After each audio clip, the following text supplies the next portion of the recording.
Chicago fans thought the Michael Jordan story was over in November when he raised 23 to the Raptors, but now he's back at the United Center with a new number and a new enthusiasm playing beneath the retired 23. Tonight, Game 3 in the Eastern Conference first-round playoff series between the Chicago Bulls and the Charlotte Hornets. The Bulls in overtime got Game 1, but then lost by 7. Baby, don't you wanna go? Come on, baby, don't you wanna go to the same old place, sweet home Chicago? Well, it's well documented that Michael Jordan hasn't been real happy with the new United Center in terms of his shooting. Will it be sweet home Chicago? Let's just ask Craig Sager. This is Chicago's home court and their home fans, but there's a perception that they do not enjoy the same home court advantage as they did in the old Chicago Stadium. It could be the lighting, it could be the depth of perception, or it could be psychological. But Michael Jordan is averaging 31 points on the road and only 21 at home since his return. But an NBA basket is an NBA basket. It's 10 feet off the ground, wide enough for two balls to go through at once. Nice jam. That's the first time I've ever seen Craig dunk. Starting matchups tonight. Note that Luke Longley is replacing Will Perdue as the starting center for Chicago. Well, I think that Chicago's wanting to get a little bit more of a physical presence in the game against Alonzo Mourning, and I think they'd like to get off to a good start defensively, especially on the boards. And Longley, a little bit better offensive player. Maybe they can get Mourning to pick up a couple fouls. Well, those are the starting matchups. Larry Johnson's been playing well. He's part of that big lineup that works so well. Kukoc has been off during these playoffs. He has not found a comfort zone. Percy Hawkins takes job. There's Scottie Pippen. His numbers are down. And Michael Jordan wearing number 45. Paired up there beside number 3 Hawkins. That'll be an early matchup that Doug was talking about to see how they do. The 7'2" Luke Longley will jump at center against Alonzo Mourning. It's underway. B.J. Armstrong and Jordan are the guards for Chicago. Well, you can see Muggsy Bogues really trying to pressure B.J. Armstrong early in this game. If they can pressure them out of their offense, it forces Michael and Scottie to play more one-on-one. Pippen going to the hoop early and scoring from Kukoc.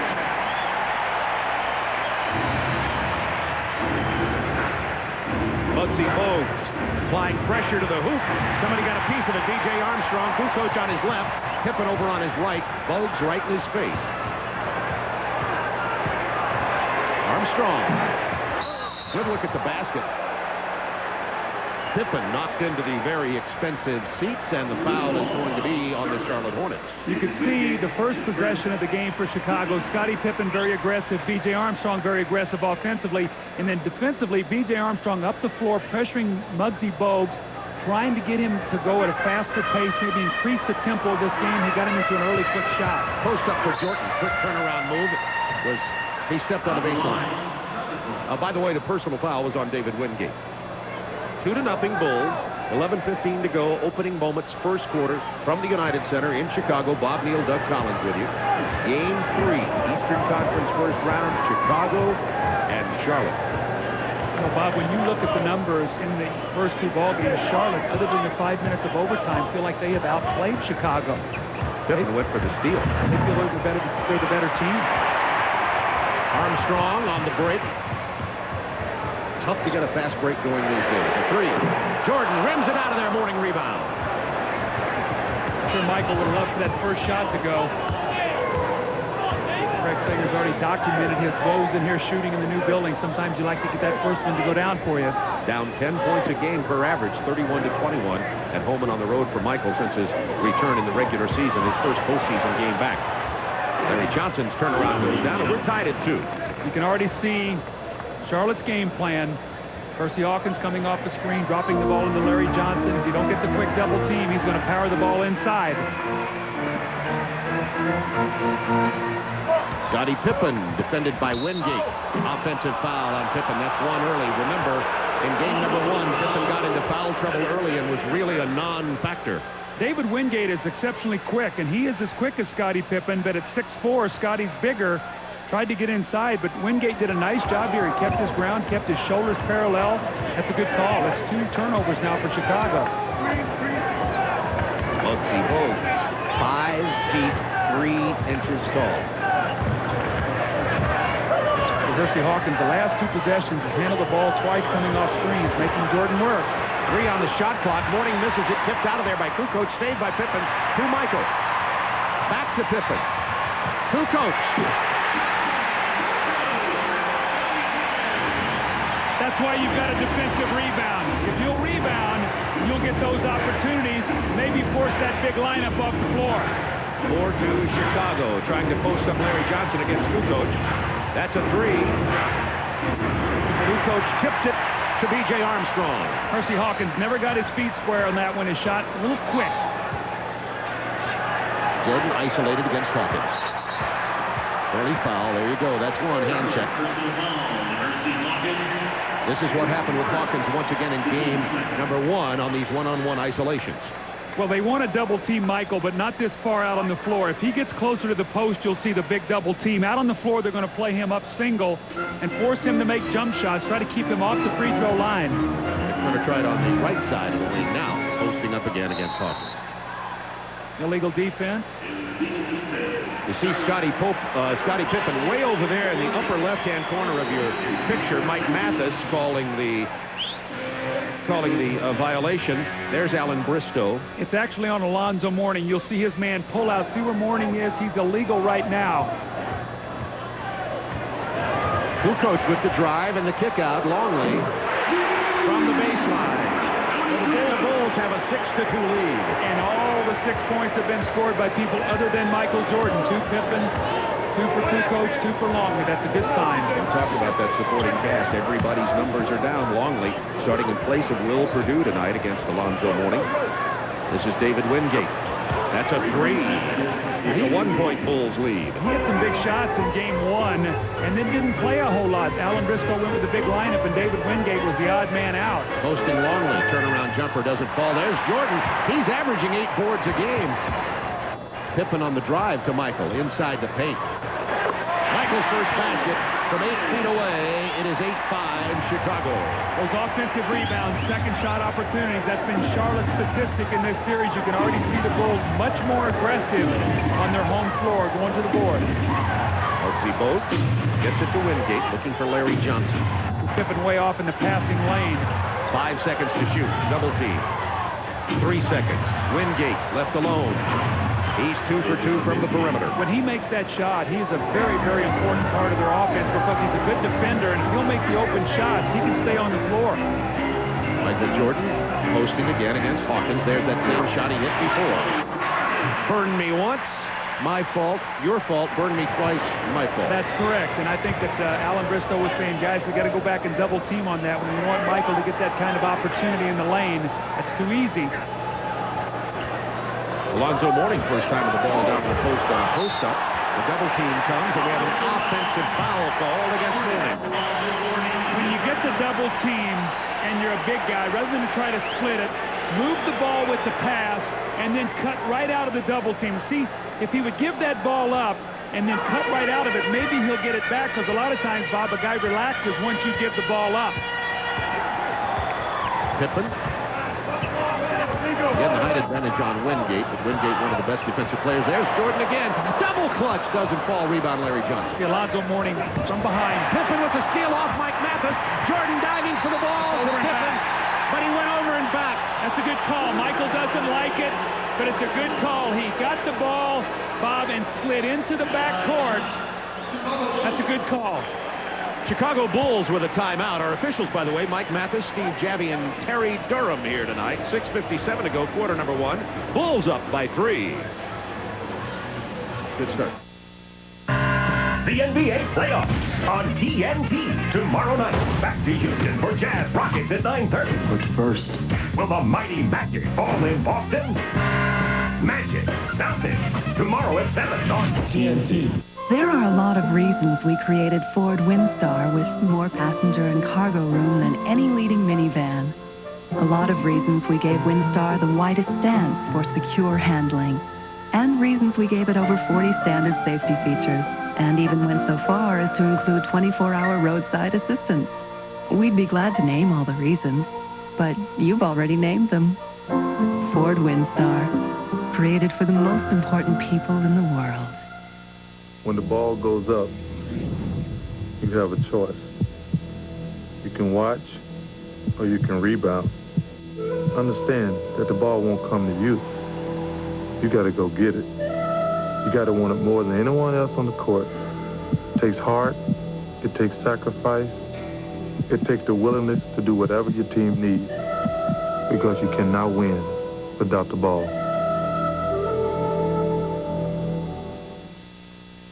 Saturday, CNN introduces a new weekend lineup of programs devoted to lifestyle, lively talk and debate, business and consumer news, topics of interest to you, in a new, easy-to-use schedule beginning Saturday on CNN.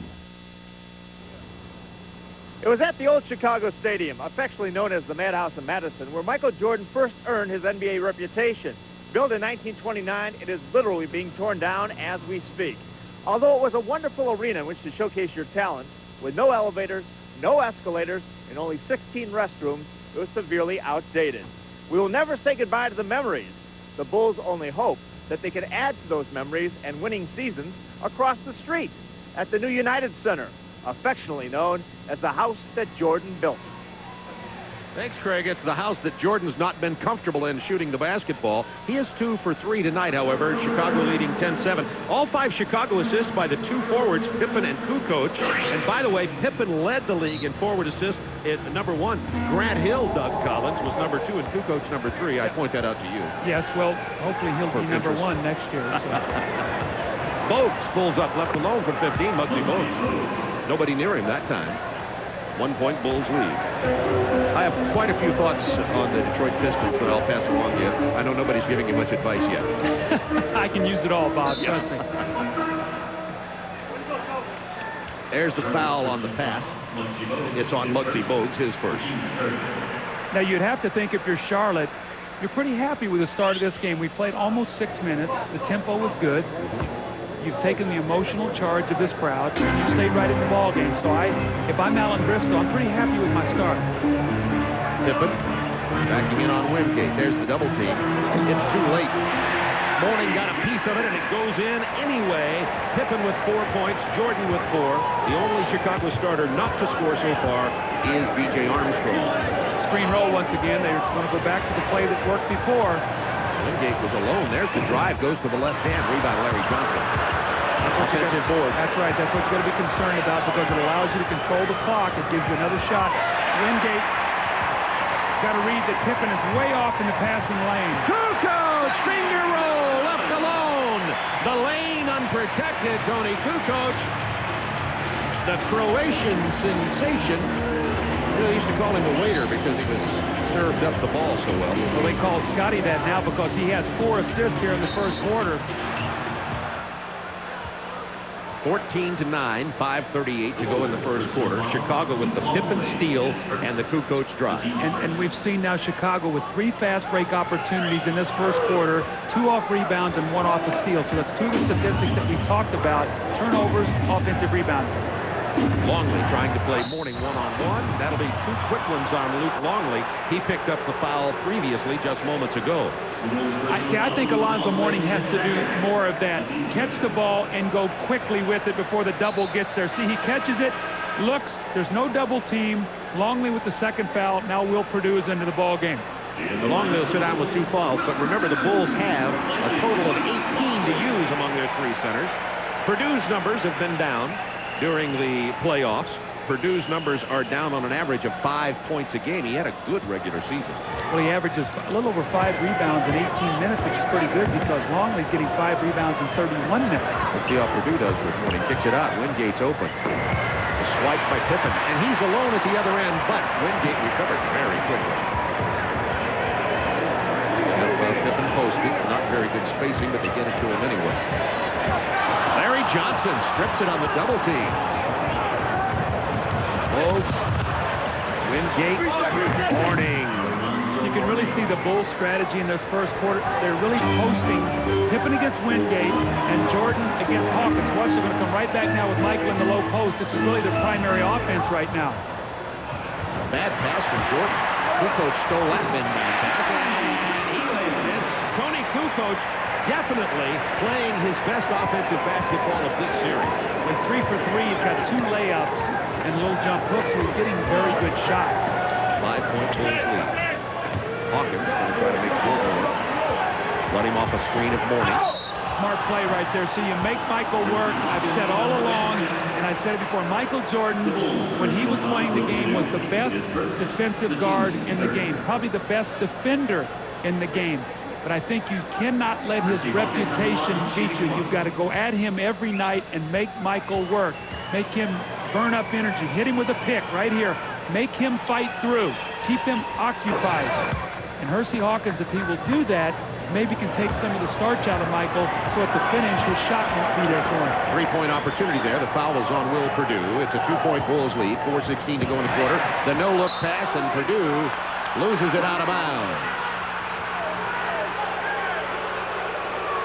Crowd wanted a foul.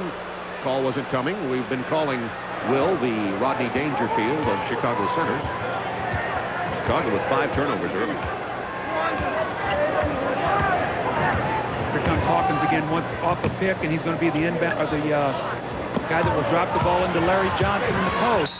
That was Jordan who tipped the ball out of bounds with 7 on the clock, and it belonged to the Hornets. See, I think when Hersey Hawkins drops the ball in the post, rather than stand, he allows Michael to really go back and then recover. Maybe cut him through or get him to the weak side of the floor. Make Michael Jordan get out of that area. Charlotte, timeout. Football can be exciting, but truck football, now that's a rush. So if you're going to tackle it, you better get a hold of the right equipment. A 1995 Ford Ranger 4x4. Red 39! Complete with switch-on 4-wheel drive, new 4-wheel anti-lock brakes, and a whopping 4-liter V6. So get a Ford Ranger 4x4 and play truck football. How am I going to spike this thing? Hi, it's Mike from Kiel. This isn't one of those commercials where we offer you big rebates coming by a car, and we're definitely not going to show you some good-looking model to come in and get a car. And we don't want to play in your sympathy and show you some cute little kids to come buy a car. And I'm definitely not going to scream. What we're going to do is tell you I have a 94 Olds Achiever for just $169 a month and a 94 Color Supreme for just $199 a month. What do? You pick up the phone and call us at 1-800-KIELS. We're open 7 days a week. Don't ever be retail again. Medical negligence. No one wants it to happen, but it happens, sometimes with devastating results. What if it happened to you? How would you know? Who can help you find out? Wolski and Blue. With over 25 years of medical negligence experience, Wolski and Blue can help you answer these questions and will work hard to see that you receive all compensation to which you are entitled. If you suspect you've been the victim of medical malpractice, call the law firm of Wolski and Blue at 228-6969 to arrange for a free consultation. This program is authorized under broadcasting rights granted by the National Basketball Association. Any publication, reproduction, or other use of pictures, descriptions, or accounts of this game without the express written consent of the National Basketball Association is prohibited. Bob, let's talk a little bit about Hersey Hawkins is going to drop the ball into the post, and let's watch what he does here. He's going to stand. So he's going to stand. Now watch, this enables Michael Jordan to go back and attack the post player. I think Hersey Hawkins has to move to an open area, so when Michael goes back, he doesn't know where Hersey Hawkins is, and maybe you can get the ball back outside to him for an open shot. Michael knocked it out of bounds, and Charlotte will inbound after their timeout with only 7 seconds on the game clock, on the shot clock here. Now down to 4. Larry Johnson, defended by Kukoc. And that's a tough job for Kukoc. That was too easy. Tony let him roll right off of him. I don't know if they were going to try to run a man in behind him. No one got there. That was an awfully easy field goal with the shot clock working against you. Charlotte has tied it at 16. Tipping into Purdue. And Will Purdue spins it home. Everybody who's played so far has scored except for B.J. Armstrong. Well, they're not going to give B.J. and Steve Kerr any good shots at the basket. They're going to try to totally eliminate those guys' spot-up shots. Pippen has 5 assists already, Doug. Here's Hersey Hawkins now running Jordan again into the morning screen. Open man is Wingate, and is he open? Wingate's been dropping them down from there, too. Well, you know what? Bill Jackson is saying, we don't think David Wingate's going to beat us out there. There's going to be a block on Wingate. but he says, we don't believe that David Wingate is going to be able to beat us for 48 minutes. We want to take Mourning out of the game and Larry Johnson. But right now, Wingate making the open shot. Judd Bushler into the game for Tony Kukoc. That's for defensive purposes, to give Larry Johnson a little bit different look. And Robert Parrish, who will be 42 years old in August, comes into the ball game, and Charlotte has now become big, as they like to say. Johnson, Parrish, and Mourning with Hawkins and Bogues. Well, see, now look at the chess match. Parrish on Purdue, Hawkins on Jordan. But look, Larry Johnson goes over to play Pippen. Now Mourning playing Judd Bushler. Let's see if Bushler will play Alonzo Mourning. Screen and roll with Purdue and Pippen. Pippen on the penetration. Bounce pass into Bushler. Out of bounds off Chicago. That's the 6th Chicago turnover here in the first quarter. Charlotte's done a nice job. They have funneled people away from the basket, other than maybe a 3 layups they've given up because of the transition opportunities. They're making Chicago work in the half court. Hawkins, as you pointed out in the open, touching the ball a lot. Off the hands of Mourning, Chicago ball. See, I think it's very difficult to enter the ball through Michael Jordan because he gets back in the passing lane and makes it very difficult to see the post. Jordan has 4 points early.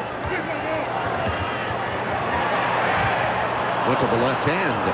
Alonzo Mourning chased him off that shot. Now Larry Johnson's going to get a fast break. They're going to call a block on Pippen. That'll be number 2. Yes, early foul trouble first quarter. Scottie Pippen. Also. And a technical has been called on Pippen. See, that's one of those fouls that changes a game. It's going to be the second on Pippen. Scottie gets back. That's close. Yeah. That's close. The question is he underneath the basket? If his head is under the rim, it's a no call or a block. That's a very difficult call to make. I've always felt that that's the toughest call for a referee to make, is that block charge, because these players are so quick. And a lot of it is, if you take off and you're in the air, and I haven't got there yet, when I make contact with you, it might look like you're there, but when I have taken off, you are not in that space. And, Bob, that's the way that call is officiated. It's not where you are, it's where you are when I take off. Pippen sits down. This is the first time Charlotte has led in this game. Kukoc back on the floor as Pippen sits down. So it's Kukoc, Bushler, Purdue, Armstrong, and Jordan for Chicago. Larry Johnson, 4 points early. Wingate leading all scorers with 7. 2-point Charlotte lead, 2:09 to go, first quarter. The Bulls led 16-11. That's their biggest. This is the first Charlotte lead.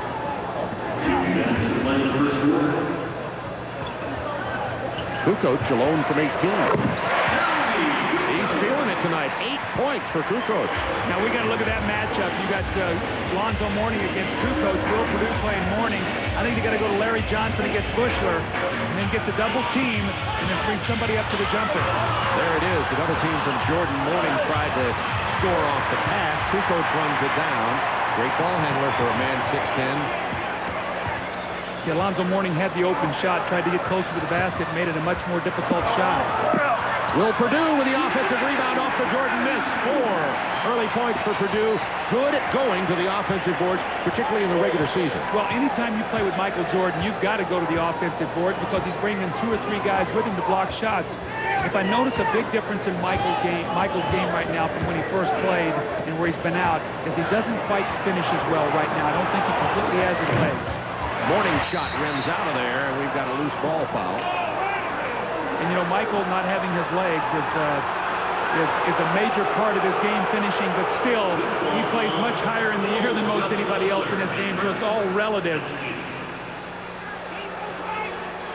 Bushler picks up the personal, and they're in the penalty with 59 seconds. Took a long time.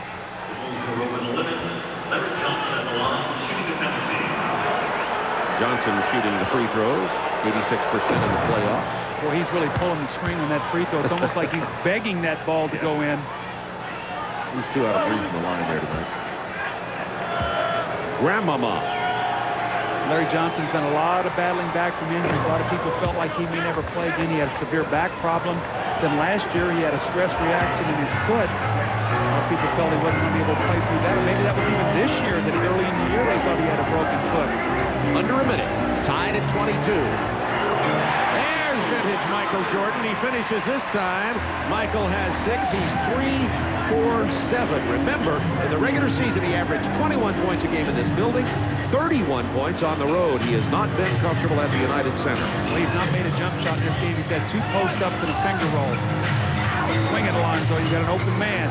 Muggsy Bogues does not penetrate. Into the woods. 2 seconds. 1 second. That would have been a shot clock violation. Purdue with a rebound. Out to Jordan. 17 seconds behind the back. He couldn't handle it.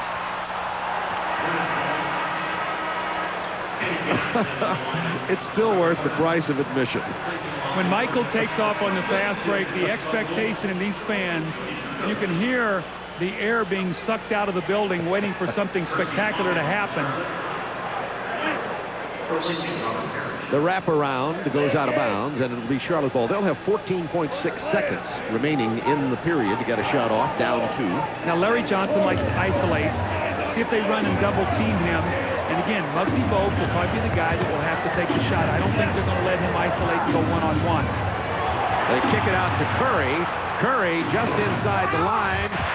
Wennington gets the rebound. Wennington came in at that timeout, and what a wise substitution that was by Phil Jackson. So the Bulls hold on for a 2-point lead at the end of one. Jordan with 6, Kukoc with 8. On the next TNT Saturday Nitro, in the concrete jungle, the deadliest predator is your next-door neighbor. Watch Cynthia Rothrock wheel kick an entire night of urban warfare into gear in Tiger Claws. Saturday night at 10 on TNT Saturday Nitro. TNT's got a double date for you. 28 anticipation turns to celebration, the NBA draft. And then August 13th, you've got another date with an attitude. Sunday night NFL on TNT returns with the 49ers. Oscar De La Hoya, WBO champ. Rafael Ruelas, IBF champ. Face to face, toe to toe, warrior to warrior for the World Lightweight Championship. Live from Caesars Palace, Las Vegas, Saturday, May 6th, only on pay-per-view. Call your local cable operator to order. De La Hoya versus Ruelas, brought to you by Budweiser, the undisputed king of beers. This Bud's for you. This looks pretty good stuff right here. This wrinkles someone's tennis life.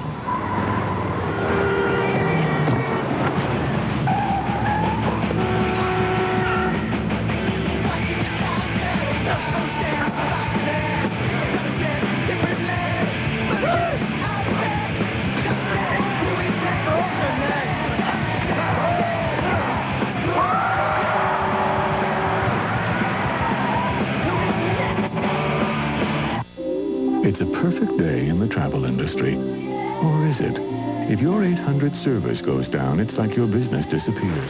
Your customers vanish. For travel agents and cruise lines, that could mean hundreds of customers a minute. This won't happen to Carnival Cruise Lines. They chose AT&T's 800 Never Missed a Call guarantee. With features so reliable, calls would be rerouted in less than a second. So their fun ships stay filled, and their calls get through, guaranteed. AT&T, for the life of your business.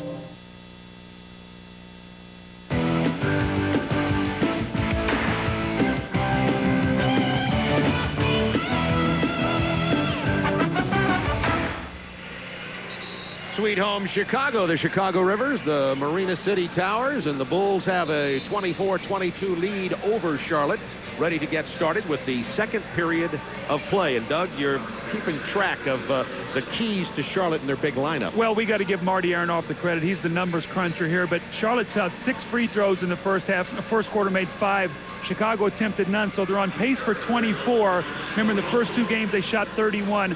Offensive rebounds, only 2 for Charlotte. That would average out to 8 a game. Remember, almost 18 a game in the first 2. And turnovers, they had 4, which would lead to 16. They've been averaging under 11. So those numbers say Chicago is doing a much better job in all 3 areas. Steve Kerr into the game. He's defending Del Curry for Chicago. Kerr, number 25. Larry Johnson, aggressive inside, count the basket and the foul. Larry Johnson, clearly, in my view, at his best when he has the low block post-up move and when he uses his quickness inside as opposed to those fadeaway jumpers. Well, you're seeing them let him get into the teeth of the defense before anybody gets back there on the double team. Now remember, we need to keep our eye on Alonzo Mourning sitting. In game one, when the Chicago Bulls were able to steal that game, Alonzo sat for about 2.5 minutes, and the Bulls outscored Charlotte 10-1. Larry Johnson leads all scorers with 10.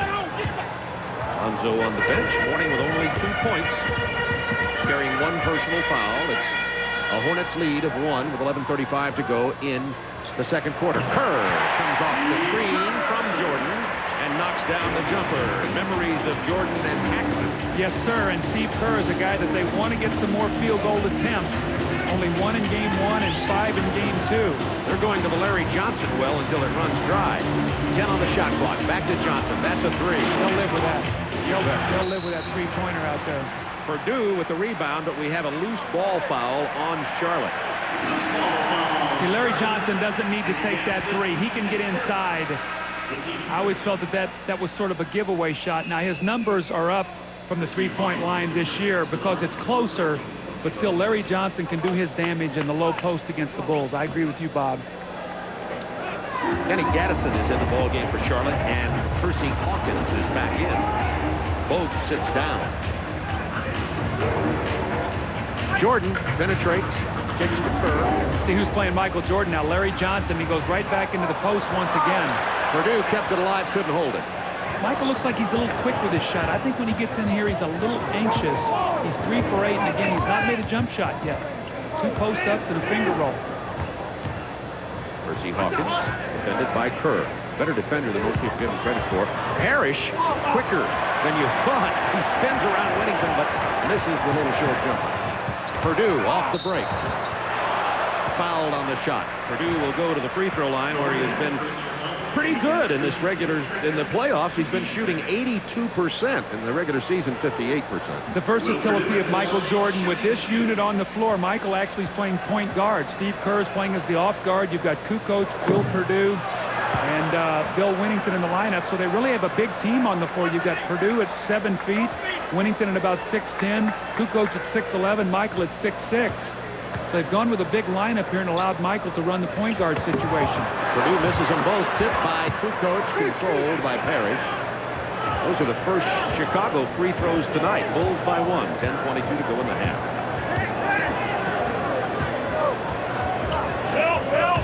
Back to Johnson with the double team. Gaddison, pass inside. Parrish, jump hook.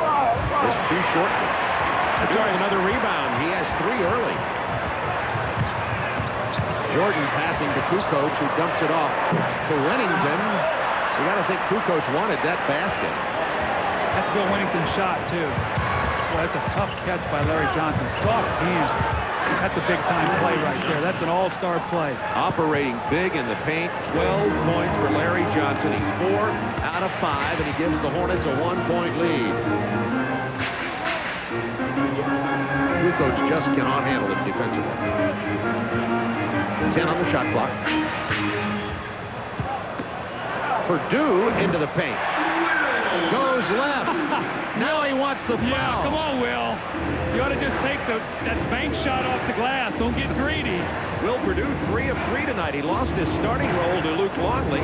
Longley got into early foul trouble. Purdue came on and has scored 6 and has 3 rebounds. Again, Larry Johnson posting up here. They're going to go the one-on-one matchup with he and Kukoc. This time he steps out and shoots the J. And drops it for 14 points in the first half here for Larry Johnson. Bulls will have to find an answer for that question. Down 1, Jordan on the drive. And he's fouled hard by Kenny Gaddison. Larry Johnson has scored the last 9 Charlotte points. Gaddison, who said he was going to be physical, certainly has been. 3 quick fouls off the bench. Sunday night this fall, the NFL is on TNT. Today, millions of Americans are running faster with the same size engines and farther on the same amount of fuel. Millions have discovered the patented advantages of the split-fire spark plug, a difference that delivers on every stroke of every piston. 5 extra horsepower by merely installing these plugs, a 4.8% gain in mileage. If you're not running the split fire, you're probably behind someone who is. Split fire, more power and more mileage for your money back. Bob Daniels Used Cars has what you're looking for. We have a phenomenal selection of late model cars, vans, 1994 used GM program cars, starting as low as $10,990. Hurry in for the best deals and the most value for your money. Shop Bob Daniels Buick Used Cars. You can count on them for fair prices and quality. We're easy to find at I-71 and Morse Road. It's Bob Daniels, the only thing missing is you. CDs, cassettes, movies at the lowest prices in town. Check out the store with more. Sun Super Savings Center.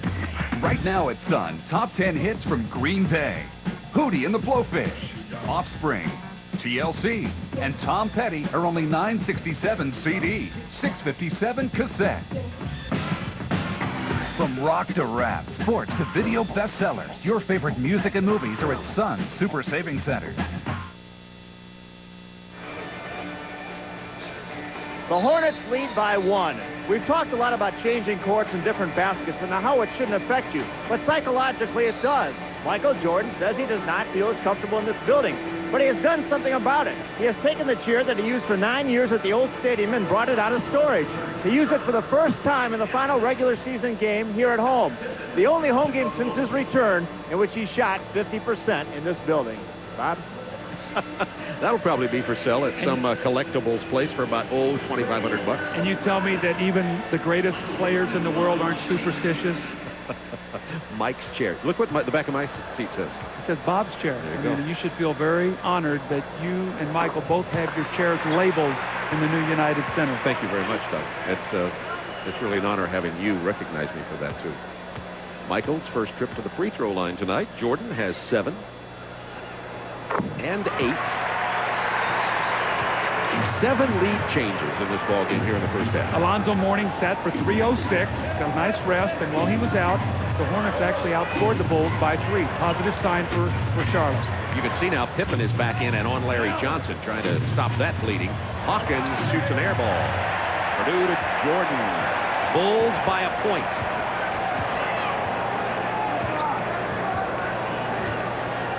You'd think this lineup would lean a little bit in favor of the Bulls. We'll see. Whittington with a bad pass. 10 on the shot clock. Knocked out of bounds by Del Curry. I think Michael's going to finally get his first rest here. Indiana trying to eliminate Atlanta tonight with a lead late in the third quarter.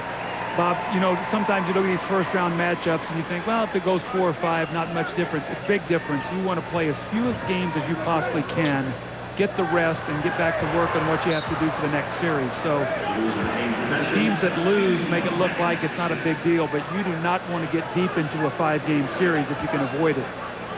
Indiana's next opponent would be the winner of the New York-Cleveland series, and that's not over. What a game we saw in Cleveland last night. Best 79-point game I've ever seen. New York is 1 shot away from being on the brink of elimination. That's how close things can be. 2 on the shot clock, and Pippen beat it. Whittington runs down the rebound, and he drops the jumper. Alonzo Mourning has got to get into this game. He got off to a very slow start. 1 for 5 in the first quarter, only 1 rebound and 2 turnovers. They need him to be big, and especially against Bill Whittington in this matchup right now. They've got to go to work on Mourning. That foul on Bill Whittington as Mourning went to work on him.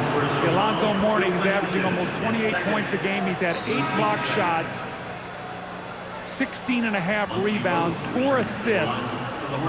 And tonight, right now, you'd have to say with him having only 2 points and 2 turnovers and being down only 3, if you're Alan Briscoe, you're very fortunate. Chicago Center's 5 fouls already. Longley and Whittington with 2, Purdue with 1, so they're using them. Down to Mourning again. Travels. Chicago ball up by 3, 7:45 remaining in the first half. Alonzo Mourning, we talk about Jordan's performance for Chicago. He has been such a man for Charlotte in the first 2 games, and as you pointed out, Doug, struggling here tonight. Now 2 points, 1 rebound, and 3 turnovers. They have got to have bigger numbers if they're going to win tonight. Pete Myers into the ball game from Pippen. Rims it out. Out of bounds. Charlotte ball. Look out. Bogues will be down there in the paint before you can breathe. No one picked him up. He just brought the ball down the floor and shot a jump shot. That's a breakdown for the Bulls defensively. Steve Kerr never got to him at all. Bullet pass inside to Purdue from Scottie Pippen, who has 6 assists. Well, Alan Briscoe's got to be very unhappy. Will Purdue just outran Alonzo Mourning down the floor, and Will Purdue's given them much-needed offense here right off the bench. They have really needed this from their big people. There's a good sign for Charlotte. Del Curry finally hits a jump shot, and we can talk about their perimeter shooting. The big guys in the double teams, Hawkins, Bogues, and Del Curry have got to make some outside shots. Wingate's been shooting it well. Pippen on the drive, goes to the left hand. Wennington runs down the rebound. Nice play by Bill Wennington. New shot clock. Bulls are a little quicker to the ball tonight than Charlotte. There's that triple post. Down to 10 seconds. Wennington, open. That's his shot. Myers runs down the offensive rebound. No block out. An extra shot. Will they make him pay for it? Yes. Yes, they do. Steve Kerr has 4. He's 2 for 2. The Bulls by 3. Alan Briscoe's got to be very upset. Del Curry just allowed Pete Myers to come in and take the ball right off his shoulder. 10 on the shot clock for the Hornets. Myers doing a good job. Oops, call for the foul. Just as I was about to say, doing a good job defending Hersey Hawkins. Timeout on the floor. Bulls up by 3. Just under 6 minutes remaining in the first half from the United Center. Good. Good. Good. Good. Fine. Good. Good. Fine. Good. Fine. Good. Good. Fine. Good. Fine. Good. Fine. Good. Fine.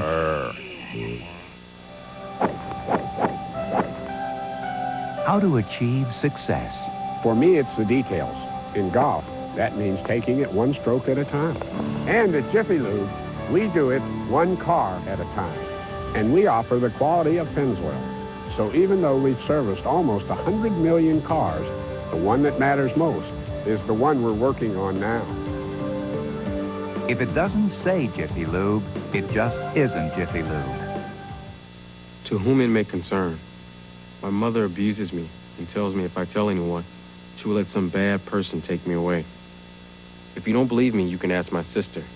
The last time, my mother slapped me in the face and my nose started bleeding.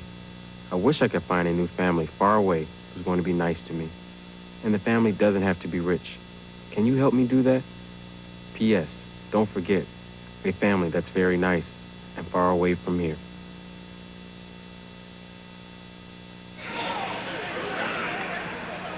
Well, Chicago out-rebounding Charlotte 16-8, 5-2 on the offensive boards, and you'll see subtle little things happen.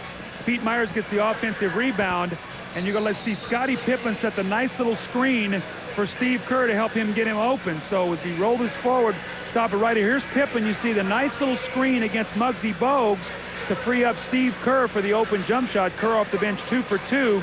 But it's really the rebounding that's been the key, 16-8. So the Bulls with 8 more rebounds. They've been pounded on the boards in the first 2 games, over 7 a game. Charlotte has won that battle. And again, Alonzo Mourning is the missing warrior right now for the Charlotte Hornets. They're down only 3, and they really have gotten nothing out of their big star. Mourning only 1 for 5. Hawkins only 1 for 3. 5:49 to go in the first half. This match, Pippen and Bogues. And we've got Kerr on Del Curry. Bogues is open. Out of bounds, off the Bulls. Charlotte ball. Pete Myers, who's excellent defensive player, comes in and scrambles the game for you. We see Pippen is playing Muggsy Bogues, that you can talk about. He's just trying to stay in front of him with his long arms, discourage him from making passes. Curry coming off screens now, being played by Steve Kerr. We're going to have to watch that matchup because Curry feels like he can get open against Steve Kerr. He's busted his last 2 shots. Chicago by 1, 5:22. Del Curry, one of the great pure shooters of the game. Myers off his foot. Another Chicago turnover. That's 8. Look out, here comes Bogues. Don't blink. Terry Durham says, no, wait a minute. Longley's coming back in the game. I've got a brief whistle here before you go. I think it's remarkable that Charlotte's only down 1 right now. When you look at the numbers, if you're Alan Briscoe, again, we're talking about Hershey Hawkins and Alonzo Mourning, 2 of their big 3 scorers have given them nothing right now. They're down only 1. They have to feel very good about that. Excellent performance offensively from Larry Johnson. Offensive foul on Charlotte. Mourning with his 4th turnover. They have really frustrated him tonight. And Mourning's 2nd personal foul. Don't forget, at the conclusion of our game, we'll be selecting the Budweiser player of the game. Will Perdue really gave the Bulls good minutes while he was on the floor. More so on the offense than any place else. You don't expect that. Will Perdue, 8 points, averaging 3 points in this series, gave him a quick 8 points and did a terrific job. Perdue, Kukoc, and Jordan were the 3 leading scorers as Perdue sits down. All with 8. Into Winnington on the curl. Short arms it over Parrish. Chance for the Hornets to regain the lead. Been 7 lead changes in this game and 5 ties. Curry hits 2 quick shots, so he sees Michael Jordan come on him quickly. They want to try to cool him off. Trying to cool off Larry Johnson, too. Pippen in there. He's no effect at this point.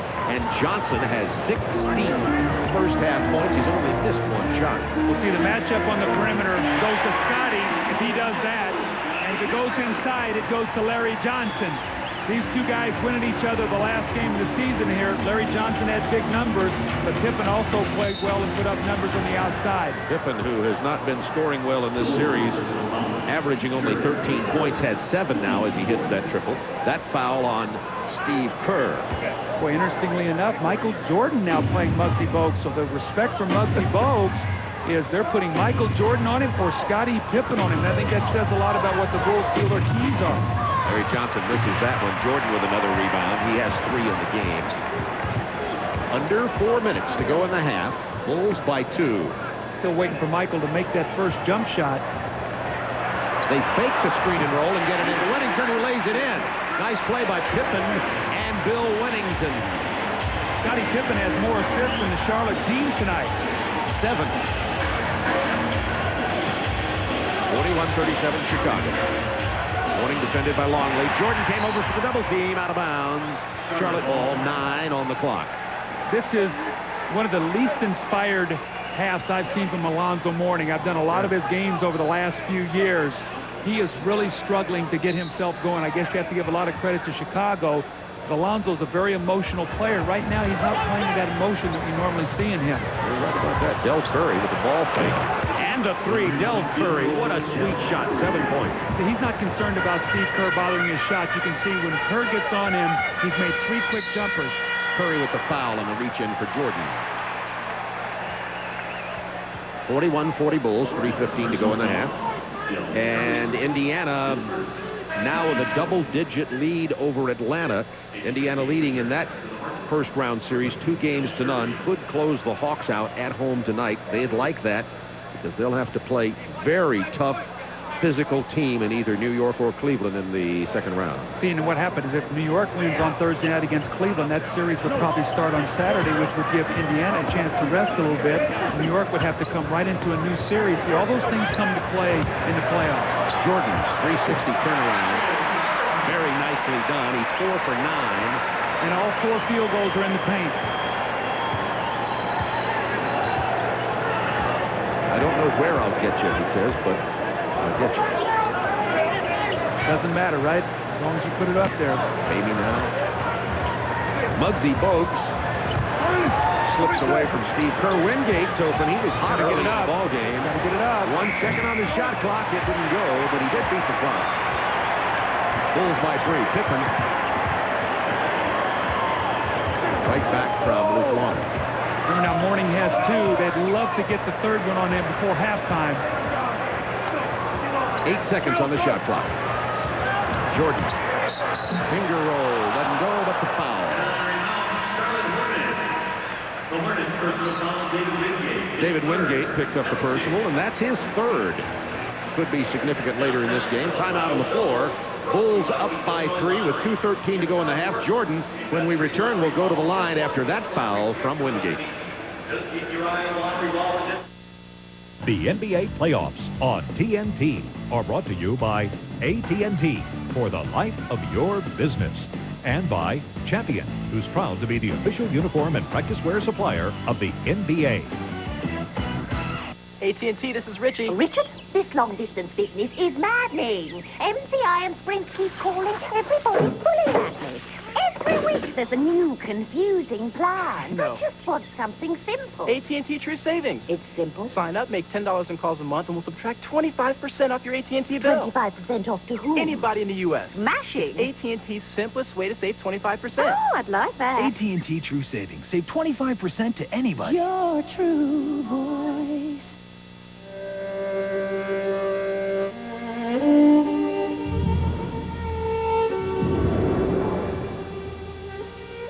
When I tell people I'm a wrestler,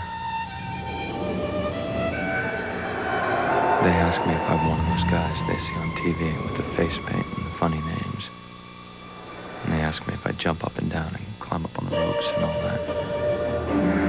Sure, it's just like that. Hey, I like to save money as much as the next guy. But what are the odds that there's going to be a sale on the parts you need when your car breaks down? Baby, it's not going to happen. That's why I go to AutoZone. I mean, sure, you could wait around for a couple weeks and maybe beat their price by a few pennies someplace else. But I don't want to wait for a sale when I need a part.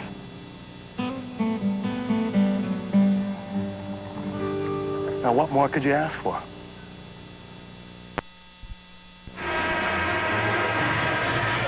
Shouldn't that guy be in a movie somewhere? Well, he's right now critiquing us watching this game right now, so you don't know that, but he's got it taped.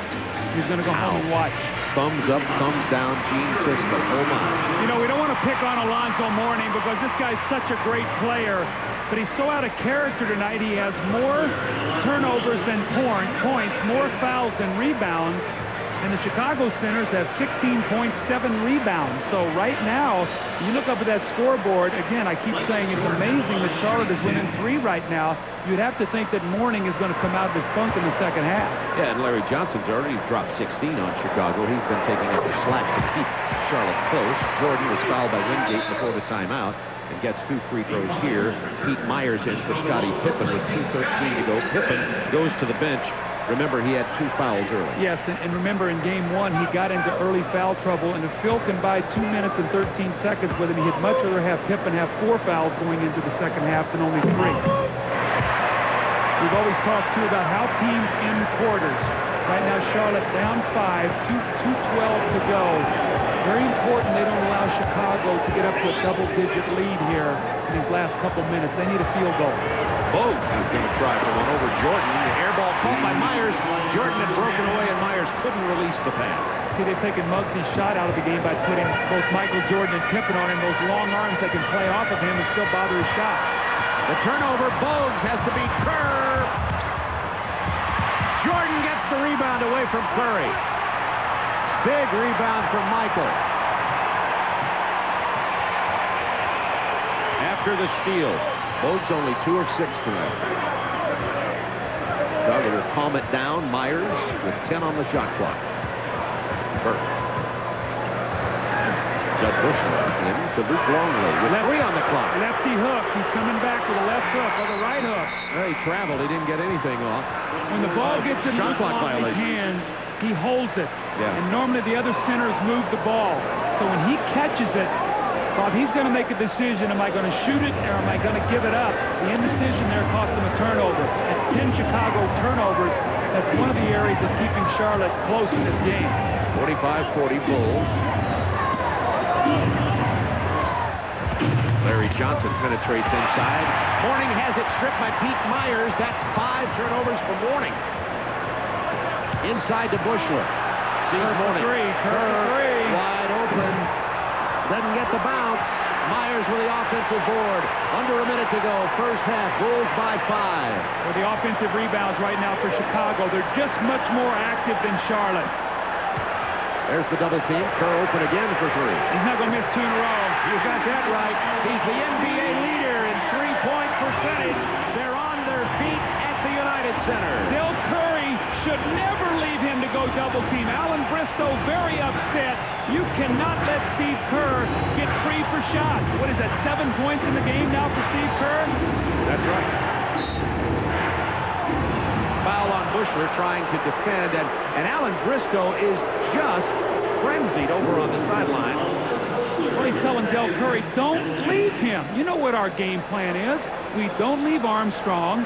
We don't leave Steve Kerr. We don't want to give these guys open jump shots. These guys are as good as anybody in the league shooting the three-point shot. Coming up at halftime, the Reebok halftime report, Ernie Johnson, will be in our Atlanta studios. The Kings' Mitch Richmond, who is in a dead heat for Fashion Award of the night, by the way. Craig Sager here wearing his Northwestern purple in Chicago, and that great-looking jacket on Mitch Richmond. They'll have a first-half analysis. Derek Dickey has a game preview of the Suns and Blazers with Charles Barkley coming up on the Reebok halftime report. You'd have to like what Chicago's bench has done tonight. It's given them 19 points, which is 20% of their offense. So Michael Jordan's shots are way down tonight. Everyone else is involved. They have a 7-point lead, and they have to feel great about what they've been able to do with Alonzo Mourning. Here, Mourning and Pippen, is it going to be a double foul? If so, it'll be 3 on both of them.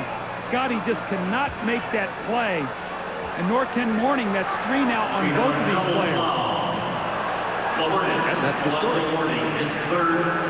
See, Scotty goes out of the game at 2:12. Let's watch Mourning and Pippen both get locked up. It's a double foul. And Scotty goes into the game with like 18 seconds to go for the last possession. Phil's saying, I'll be able to at least hide him here because we're not going to have to play any defense. And on a made free throw, they both get their third. 18 seconds to go in the half. Bulls up by 8. Jordan in the double team to Kerr. Game clock down to 10 seconds. They'll isolate Jordan. We've seen this before. Double clutch! He draws the foul, but the shot wouldn't fall. 5.4 seconds to go in the half. See, that's not fair because he makes that look so easy. He goes up with one hand and he's hanging. Now this Hancock can leap. And look at Michael. He gets that tongue out and he sort of hangs. That's not fair. He waits till the other player sinks to the ground. Yes, that's not fair. I mean, look at him go up and he elevates and he sort of hangs in the air. And the law of gravity says you can't hang. It's supposed to pull you back down. For some reason, it doesn't work with Michael. Maybe we should talk to Michael about that. Defying the laws of gravity. He's been doing it now for 10 years. Michael Jordan has 12 points, 4 for 4 from the free throw line tonight. Bulls up by 6 with only 5.4 seconds remaining in the half. Coach is going to the bench. We have a couple of last-second substitutions here. Larry Johnson is on the floor with Bogues and Del Curry. Gaddison sits down. Hersey Hawkins is on the floor. And Darren Hancock for Charlotte. They really have plenty of time to get a shot off at 5.4 remaining. Del Curry in the line for Charlotte, replacing Kenny Gaddison. Michael hasn't missed from the free throw line tonight. 13 points in the first half. You see, like it, the fact that Michael has 13 points and only 9 shots. That, to me, is a real telling statistic. When he has to start taking 30 shots to get 25, 30 points, then the rest of the guys get lost. There's the Bulls double team. Hancock with 2 seconds. Throws it way out of bounds. It simply slipped out of his hand. They got to shoot the ball, Bob. He had 1 second. There's no way that ball could have got there to the guy to take the shot. He's got to pull up and let that one go. He let it go all right. 0.2 of a second left on the clock. The Bulls will simply get it in bounds and let the clock expire and lead the half by 8 points. Biggest lead of the game for Chicago. Charlotte had 1 field goal in the last 4.5 minutes. Alonzo Mourning only had 1 field goal in the entire half. Jordan 14 for Chicago. Larry Johnson kept Charlotte in the game with 18 points. Right after these commercial messages, we'll be joining Ernie Johnson and Mitch Richmond on the Reebok Halftime Report. I love this game. Right here. This game here. I'm married to it. I love it. In the preseason, my back hurts. My arms hurt. My legs hurt. My brain hurts. Even my teeth hurt. But come the regular season, it's all worthwhile. 'Cause I get to hurt right back.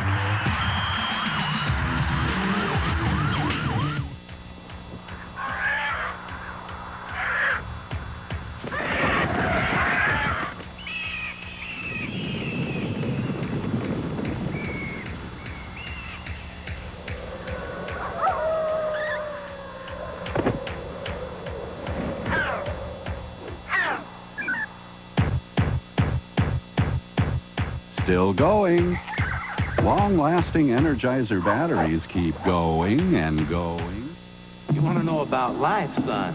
Life is like prime time in the NBA. Either you hunt with the hounds or don't get off the porch. And when you train, you rain.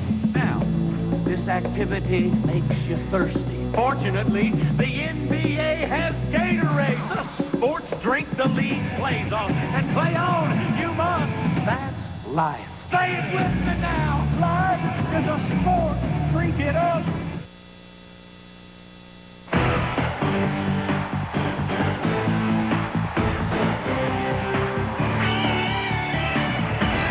The Reebok Halftime Report is brought to you by Reebok.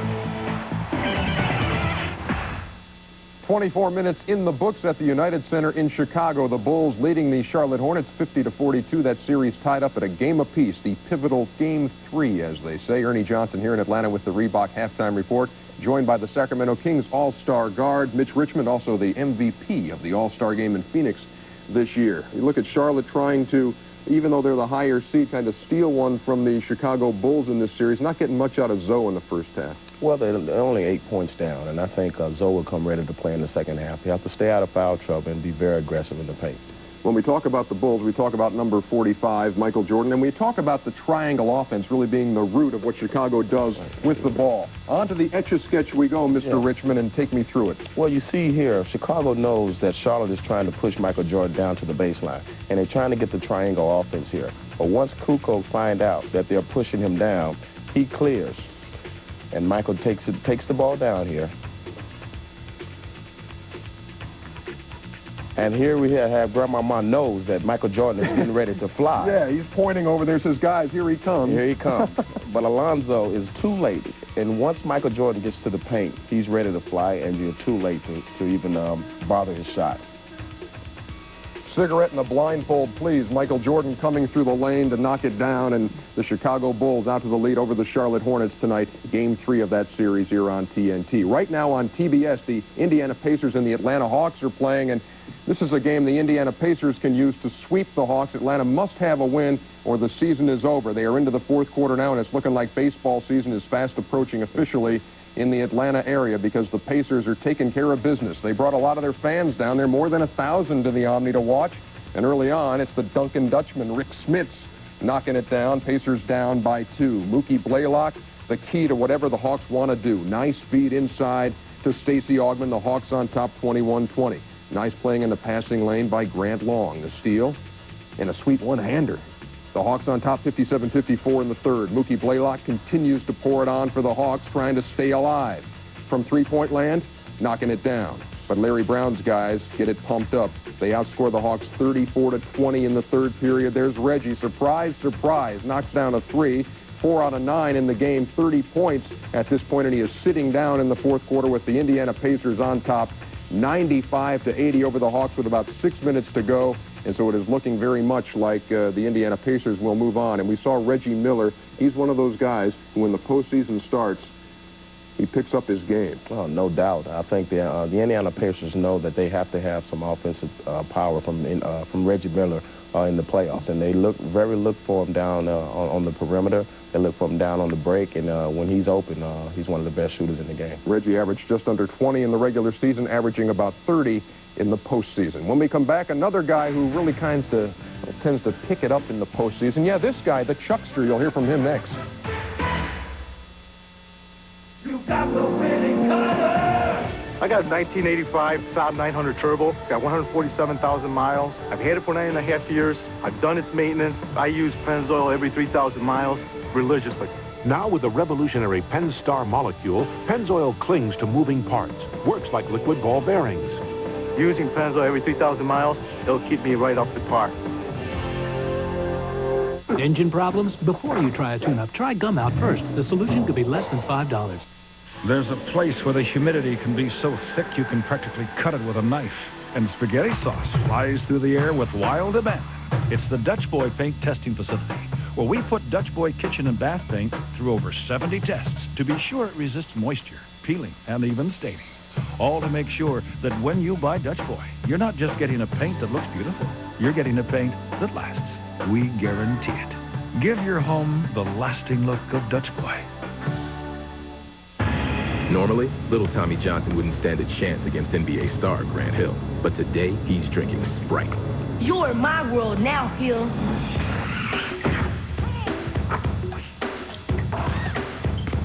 Okay, so maybe Sprite won't make you a better athlete. But just to be sure, now we'll pit Tommy against sumo wrestler Katashi. Good luck, kid.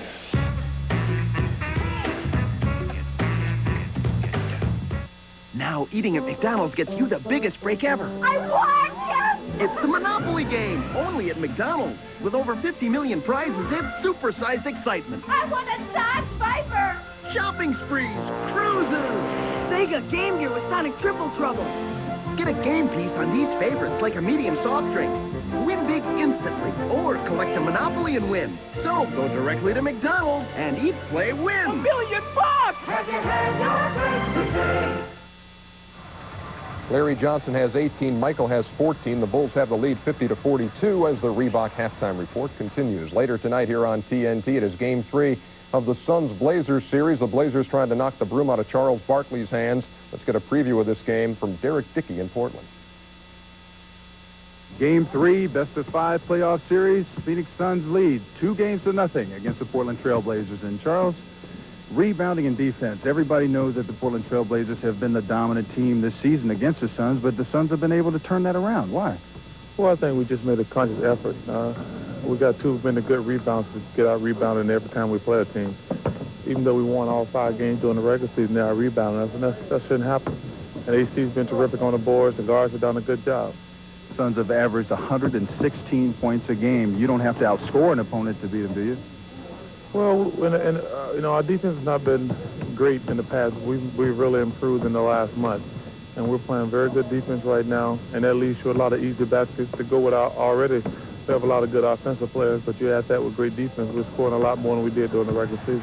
You got them down 2-0. Now you have to put them away. What's the key? Well, that's the hardest game. I think you played a long time. That's the hardest part to finish the team off. They don't want their season to end.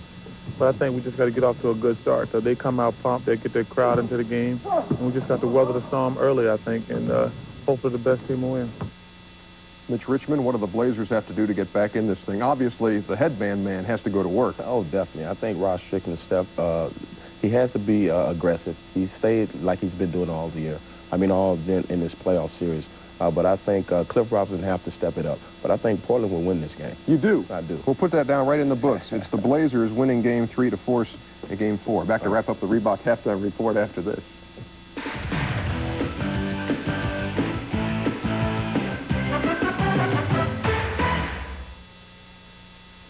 Step that trailing leg.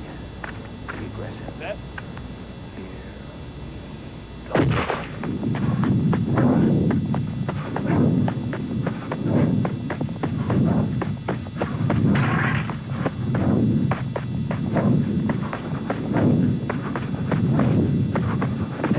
With 33% more carbos than Gatorade, it's Powerade.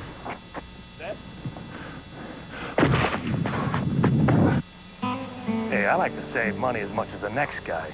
But what are the odds that there's going to be a sale on the parts you need when your car breaks down? Hey, it's not going to happen. That's why I go to AutoZone. I mean, sure, you could wait around for a couple weeks and maybe beat their price by a few pennies someplace else. But I don't want to wait for a sale when I need a part.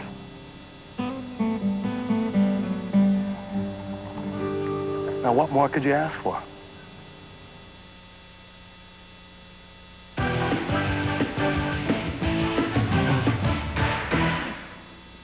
And welcome back to our Atlanta studios. Let's update what's going on in Atlanta at the Omni between the Indiana Pacers and the Atlanta Hawks, the game that could send Indiana into the conference semifinals, and I'd be very surprised if it didn't. 4 minutes to go in this game. The Indiana Pacers on the verge of a sweep. They lead at 97-82 over the Atlanta Hawks. Later tonight, here's the playoff schedule on TBS. It'll be Game 3 of the San Antonio-Denver series. The Spurs looking to sweep the Nuggets, and they're going to try to do it at McNichols Arena. Also on TNT, Phoenix and Portland, the Suns trying to sweep the Portland Trail Blazers, but as you know from Mitch Richmond, Portland is going to win that game, but we advise you to watch anyway. Let's take a look at the second half of Charlotte and Chicago. The Bulls have an 8-point lead. Michael, a very average 14 in the first half. What do we look for in the next 24 minutes? Well, I think Charlotte's going to come out, be very aggressive, try to get Alonzo in the basketball game. Chicago, I think they're going to play well at home. I think Chicago will probably win. You know, from what you've seen of Michael Jordan in the past and right now, has he lost much in your book, or is he the same Michael Jordan? Well, he's the same basketball player that when he left.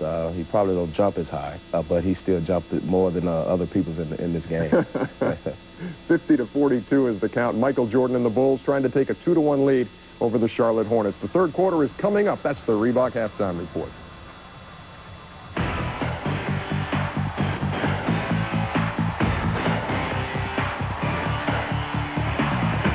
The Reebok Halftime Report has been brought to you by Reebok.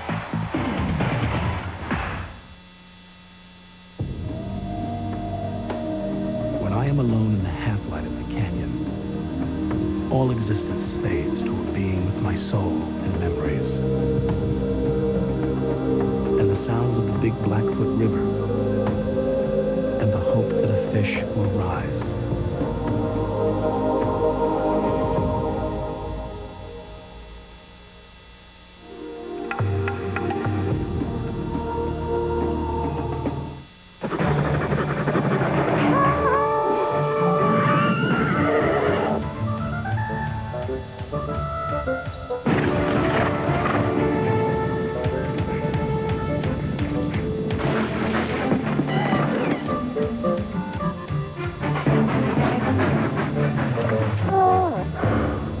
Still going. Long-lasting Energizer batteries keep going and going and... America's having a love affair with Love Affair. An incredibly romantic movie. You look a little clammy, are you all right? Me? It just makes you feel good. This is amazing. Annette Bening is beautiful. Katharine Hepburn's perfect. A great date movie. My feet aren't touching the ground yet. Warren Beatty, Annette Bening, Love Affair. For people who love love. Rated PG-13. The finest furniture begins with solid wood. Rich, solid oak, beautiful country pine. Solid wood. But where can you find solid wood you can afford? Unfinished Wood Furniture Stores. Surprised? You shouldn't be. Unfinished Wood Furniture sells solid wood to finish yourself, or they'll custom finish it for you. Move up to the real thing. Solid wood. From Unfinished Wood Furniture, east on Scarborough Boulevard, north on Bush Boulevard, and northwest on 161, 2 blocks east of Sawmill. The Bulls have an 8-point lead at intermission. Alan Bristow, Charlotte's coach, with me now, and I guess based on what Alonzo Mourning has done, 1 field goal, 1 rebound, 5 turnovers, you're lucky to be down just 8. What's wrong with Zoe? Our game plan was to get the ball in the middle, and we're struggling a little bit. We've got to get Alonzo more involved.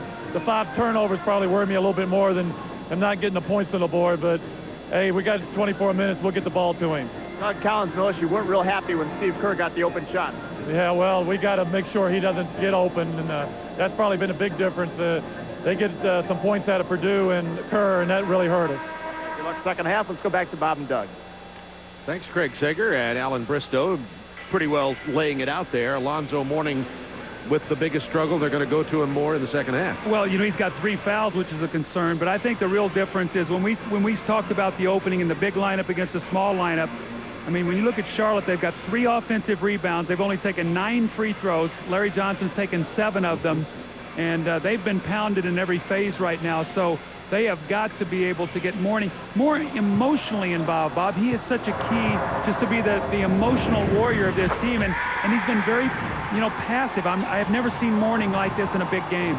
There's the Budweiser game summary, which gives you the numbers on Mourning. And the Bulls centers, Purdue with 8 points. Longley started tonight, and there's Jordan's contribution, getting a lot more help from the supporting cast. Well, I think the real key, too, is 40% of the points in the first 2 games, only 28% of tonight's points. More importantly, he's only taken 9 of the 35 shots. So instead of taking, upwards of 28, 29 shots, Michael at 9, everyone is involved. So you have to feel very good that if it comes time to take over the game, he'll have that kind of energy necessary to do that. 50-42, the Chicago Bulls. It was 24-22 at the end of the quarter. Look at the rebounds here. Charlotte out-rebounding the Bulls in the series, but tonight, 21-10, the Bulls. See, Charlotte had 8 turnovers in that first half also, too. They've been averaging under 11. They're averaging almost 18 offensive rebounds, only 3. So all the numbers point to Chicago controlling the entire game. I mean, Alan Bristol's lucky he's not looking at a big-time double-digit deficit right now with the way that his team actually finished that second quarter. Muggsy Bogues. David Wingate, who came out hot from the perimeter, primarily a defensive player for Charlotte. There they are going into morning. Had to kick it back out here, however, and the miss kept alive by Longley. The miss from Bogues, and here comes B.J. Armstrong to Michael Jordan.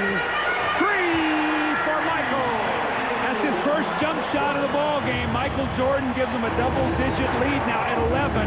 Now look at the matchups. Michael Jordan playing Muggsy Bogues, B.J. Armstrong playing Hersey Hawkins. That's the respect that the Bulls have for Muggsy Bogues.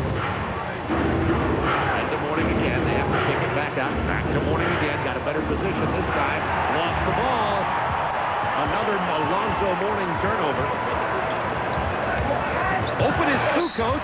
He was fouled by Muggsy Bogues. Alonzo Mourning never got back down the floor. He got tied up with Scottie Pippen when he spun. And right now, Charlotte's going to have to do some things to try to get Alonzo the ball where he's not getting 3 players on him. Look at this. You got Michael stripping. You got Longley there. You got Pippen in his lap. Because Wingate and Muggsy Bogues are on that same side of the floor, and the Bulls will totally collapse off those people and make Wingate and Bogues make jump shots. When we talked about the perimeter shooting, and in Game 2, when the perimeter players made some shots, they were effective.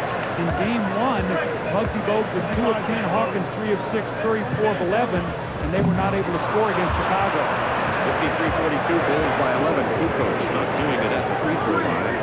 3 for 4 coming into the game from the line. Hasn't been there much. 10:53 to go, third quarter. Wingate from the corner. Air ball comes down to Longley.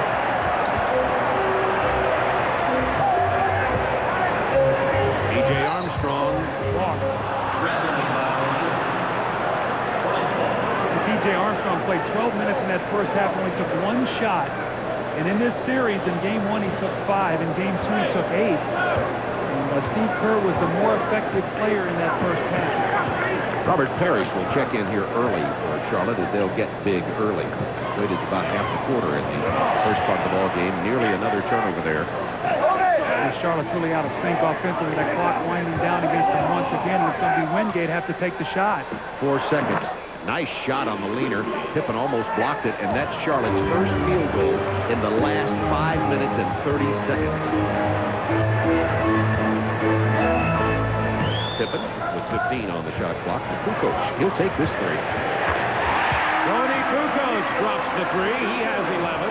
And the Bulls are up by 12. Now you figured that out. He misses 2 free throws and then steps out and hits the 3. It's an easy game to figure, isn't it? Absolutely. Looking for Mourning against Longley. There's that quick double team. See, they're going to leave Bogues open. Absolutely. Michael's going to go back. He's going to double team. Jordan is just driving him crazy. I'll tell you what's happened.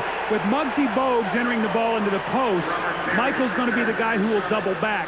If they bring Hersey Hawkins in to double the post, then Michael will double from across the floor. So whatever they do, they're going to have Michael be their wild card and their doubler. And at 6'6", he comes back there and can disrupt your post player. Mourning with 4 on the shot clock. 7-2 Luke Longley. Jordan runs at him. The shot clock violation. Chicago ball. The fans at the United Center love the defense. They have totally frustrated Alonzo Mourning. He cannot get loose. Remember, Bob, I've told you the story when Michael was in his second year playing for me. He blocked over 100 shots and had over 200 steals and was the defensive player of the year. And he can really go back and bother post players because he can block their shots from behind. Michael's pull-up jumper from the line. He's got that look. 19 from Jordan. Timeout. Charlotte, they're on their feet.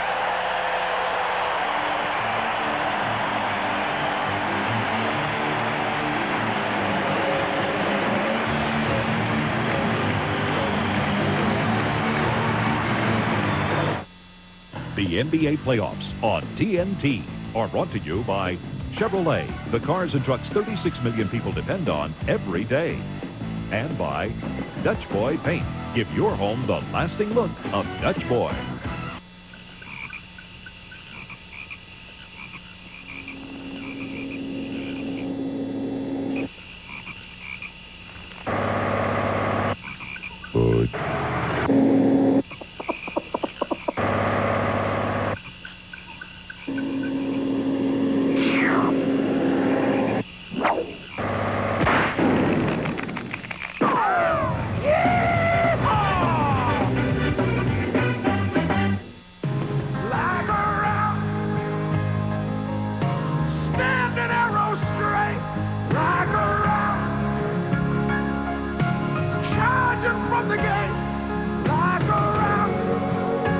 Chevy was the first to give full-size pickups an independent front suspension.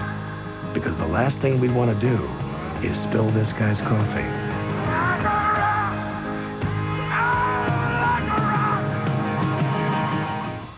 Standing 5 feet 3 inches tall, Muggsy Bogues is an inspiration to every athlete who's ever battled seemingly insurmountable odds. Guys all over the court. Here they come, Muggsy Bogues! But Muggsy has some heroes of his own. Good pass.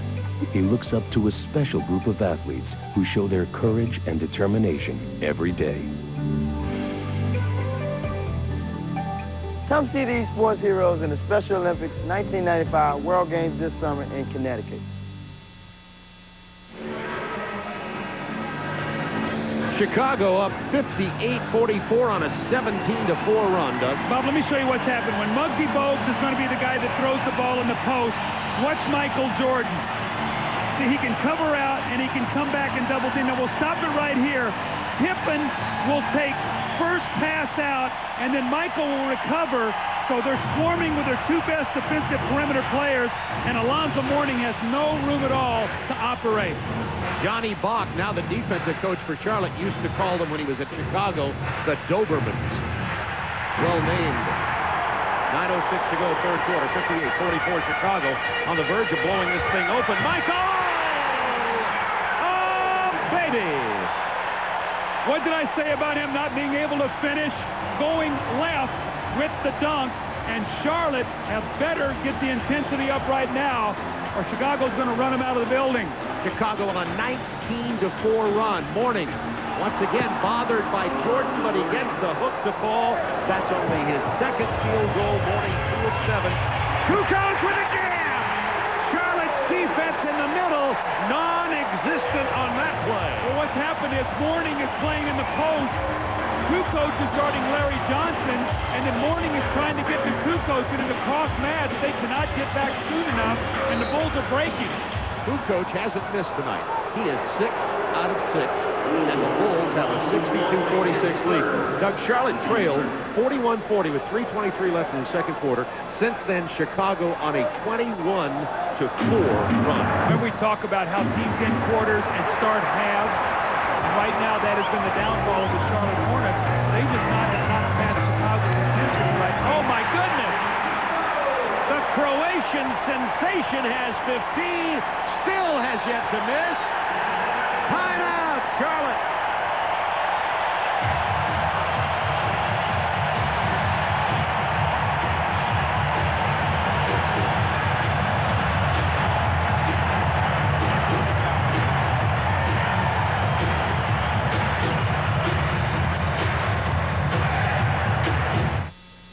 Watch Starsky and Hutch Shoot It Out, weeknights at 6 on TNT. We think the new Chevy S-Series ZR2 extended cab is kind of like a good friend. Okay, so it's more like a push to the front of the line, stay out of my way, give me all your lunch money because I'm bigger than you and I always will be, and don't you forget it kind of friend. The new ZR2 extended cab. So, who are we having for lunch? It's party time, and this time Marty's moving it to the back porch. The Marty Party. Joining Marty for this pickin' party is fellow honky-tonker Travis Tritt. Plus, the Kentucky Headhunters. Find out why all the best parties end up on the back porch. The Marty Party, Wednesday, May 24th at 8 Eastern on TNN, the Nashville Network. Hey, Rick, I need brake pads for my 84 Camaro. Yeah, right. This guy's all the stuff. Well, we have 2 types for your car. I'd recommend the original equipment pads. Nationwide has AC Delco air and oil filters, Exide starters and alternators, Champion plugs and wires, engines and parts for just about every car, and they stand behind every one. This place is great. Special rebates on AC plugs, oil, and air filters every day at Nationwide. Nationwide, the best brand in these cars. Me. Here's Michael again. Is the guy who's 64-46, Chicago with an 18-point lead. Doug. All right, a couple things. Longley is playing Morning. Morning is playing Kukoc. Michael Jordan is the guy who's going to come back and double team. So even when Morning scores, watch what happens. In transition, Kukoc leaks out. Morning sort of jogging back down the floor. See Larry Johnson pointing like, hey, get him. Well, it's too late because Johnson's trying to get over. Now Kukoc on the drive goes right past him. The next time down the floor, he goes right past Robert Parrish. And which way does he do it? Going left. And that was a magical shot. Another turnover. Jordan with the ball. Chicago threatening a 20-point lead. See what's happened. Michael Jordan has totally disrupted the game by playing Muggsy Bogues and becoming the double team guy. He is getting back and disrupting post play. This is that jumper. Kukoc keeps it alive. B.J. Armstrong. 3! First basket of the game for Armstrong is a triple, and the Bulls are up 21 points.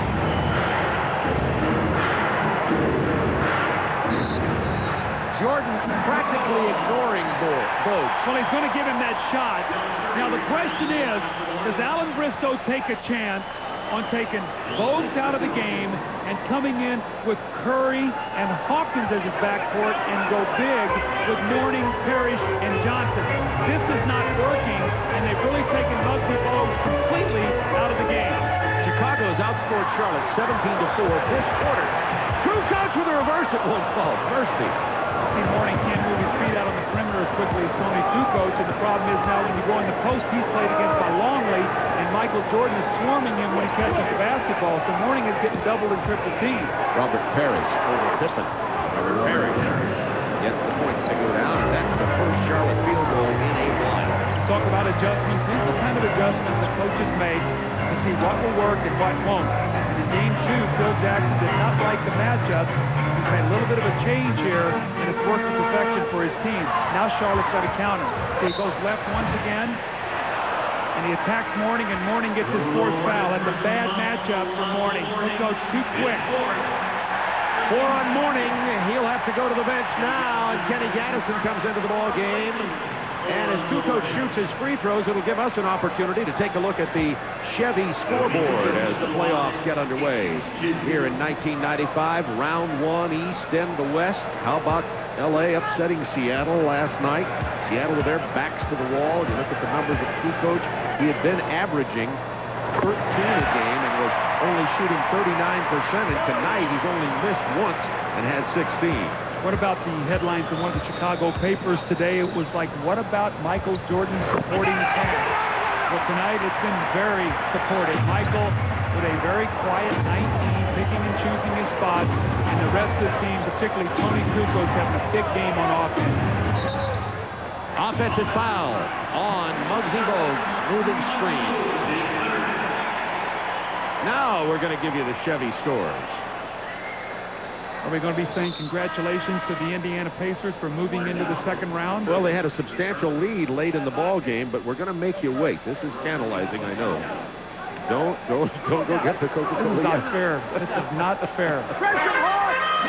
All right, if you're good, we'll show them to you in a minute.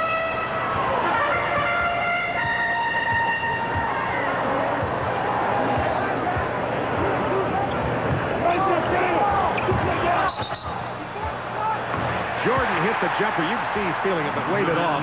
He was fouled first by Del Curry, who has 2. How about the presence of mind, Michael Jordan? Here's the whistle. and again, defying gravity, hangs in the air and shoots the ball, hoping to get the continuation.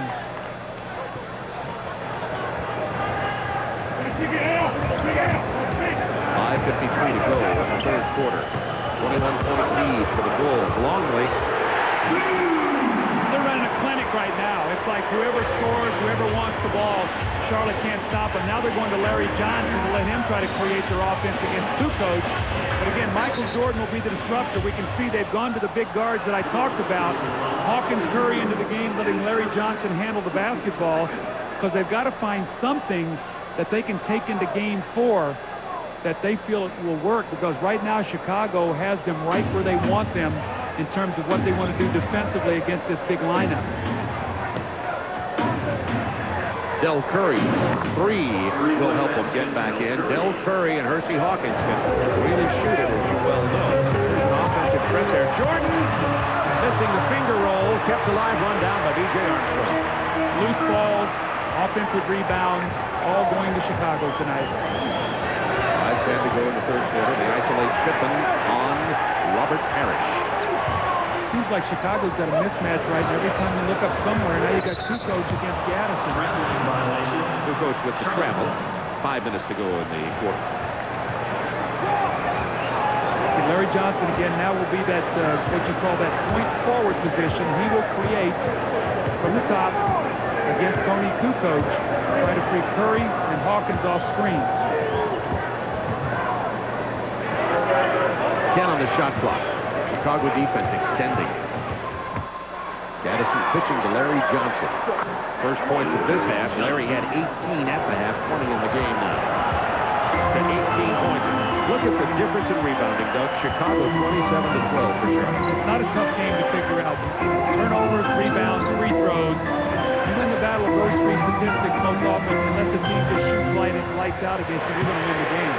Kukoc, another 3. He's shooting lights out. 20 points for Kukoc.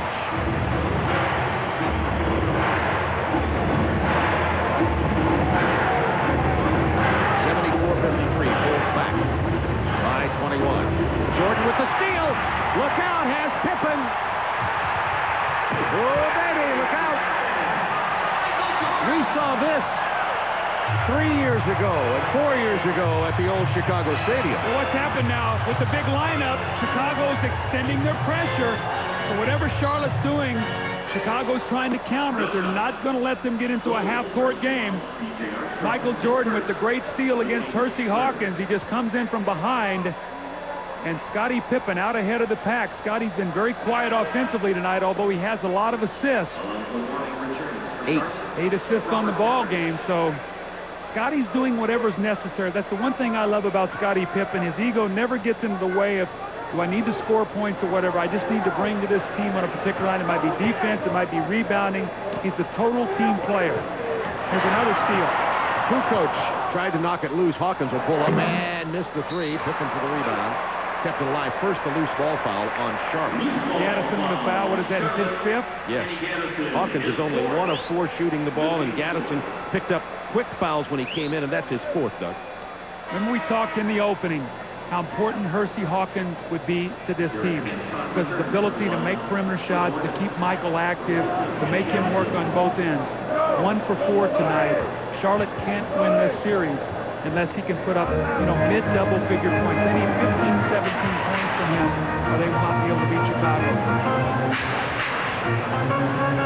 Kukoc gives it up to Pippen to Jordan. On the penetration, it was blocked. Longley came back to the offensive board. Everybody went to Jordan. He missed it. Longley has 6 points now. You know what I've seen from Michael tonight is he's isolating a lot from the right wing, going into the paint and finishing with his left hand. The one dunk that he had tonight was going right and dunking the ball with his left. Which raises a question. Why? B.J. Armstrong has Kukoc and Pippen. He'll pull up. Smart play. You got a guy to rebound the ball. Pippen with a Pippen. That's a smart play, though. You don't force the pass. You got one of the better shooters in the game. Drive the ball, pull up, shoot it. 2 guys on the board. That's beautiful. Pippen 11 points, 4 rebounds, 8 assists. They're on their feet cheering the Bulls. Larry Johnson drives past Kukoc, He's called for the foul.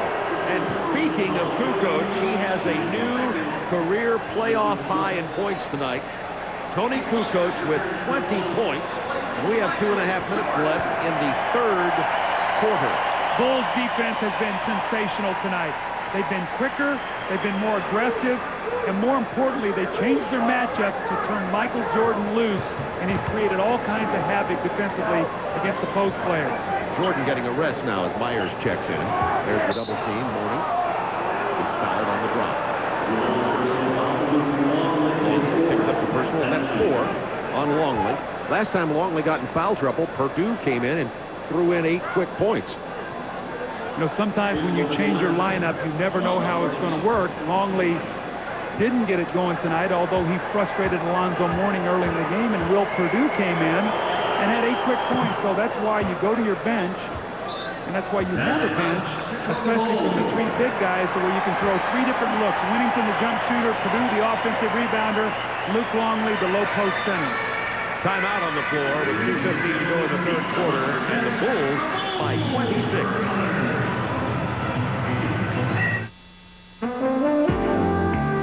GeoPrism has a beautiful interior and comes with standard dual airbags, crush zones, reinforced door pillars, and a rugged steel safety cage, which helps explain why the interior still looks this beautiful, even when it's in this car.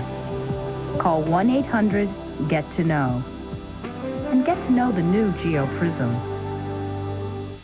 Damn Jews. Every wall in the house were backboard. He looks just like me anyway, so I think he got that from me. He can do that maneuvering and get by. I like to see Kenny when he steals me. He can steal a ball. 58 feet out. Swish. He makes me feel 10 feet tall. Don't talk about him. Kenny would get it. Guess he got it from his mama.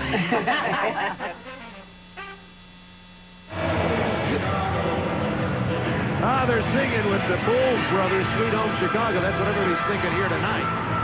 There they are, the Bulls Brothers, to take off on the old Belushi Ackroyd Saturday night. Speaking of Saturday night, speaking of stars and celebrities, Richard Gere at the ball game here in Chicago. The Bulls up 26 points among the celebrities at the United Center. Reminder, coming up right after this game on TNT, we'll be going out to Jim Durham, Dick Versace, and Derek Dickey for the Phoenix-Portland ball game. Suns lead in that series 2-0, and I kind of think they may sweep there. Doug, how about your Well, I don't know. Portland is a very aggressive team at home. I think the disappointing thing about Portland is all season long, they were one of the top rebounding teams in the NBA, and Phoenix was not one of the better rebounding teams. But A.C. Green, Barkley, and the rest of the Phoenix team has had their own way on the boards and out-rebounded in both of those ball games. There's that third quarter story, 30-12 Chicago. 71% the Bulls are shooting. 71%. A lot of those have been from right inside. Now, Alonzo Mourning at the free throw line. In the first 2 games, he shot 17 free throws. You can see game 1, game 2. Tonight, he's shooting his first 2 free throws of the night.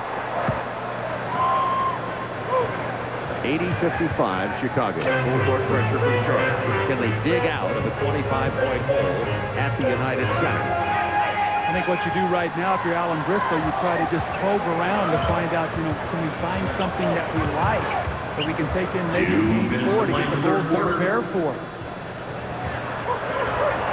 Scottie Pippen with 3 on the shot clock. Finger roll doesn't fall. Larry Johnson with the rebound. Larry Johnson has 20 points in the game, had 16 early in the second quarter, and has been cool since then. Hawkins knocks that one down. Charlotte to within 22. Lob to Kukoc. 22 points. See, Kukoc now moves to small forward, and he's played by Hancock. So he's got the quickness on Mourning. He's got the size on Hancock. Whoever's playing him, he's having his way with tonight. Alan Bristol's got to be concerned about that. Offensive foul on Darren Hancock.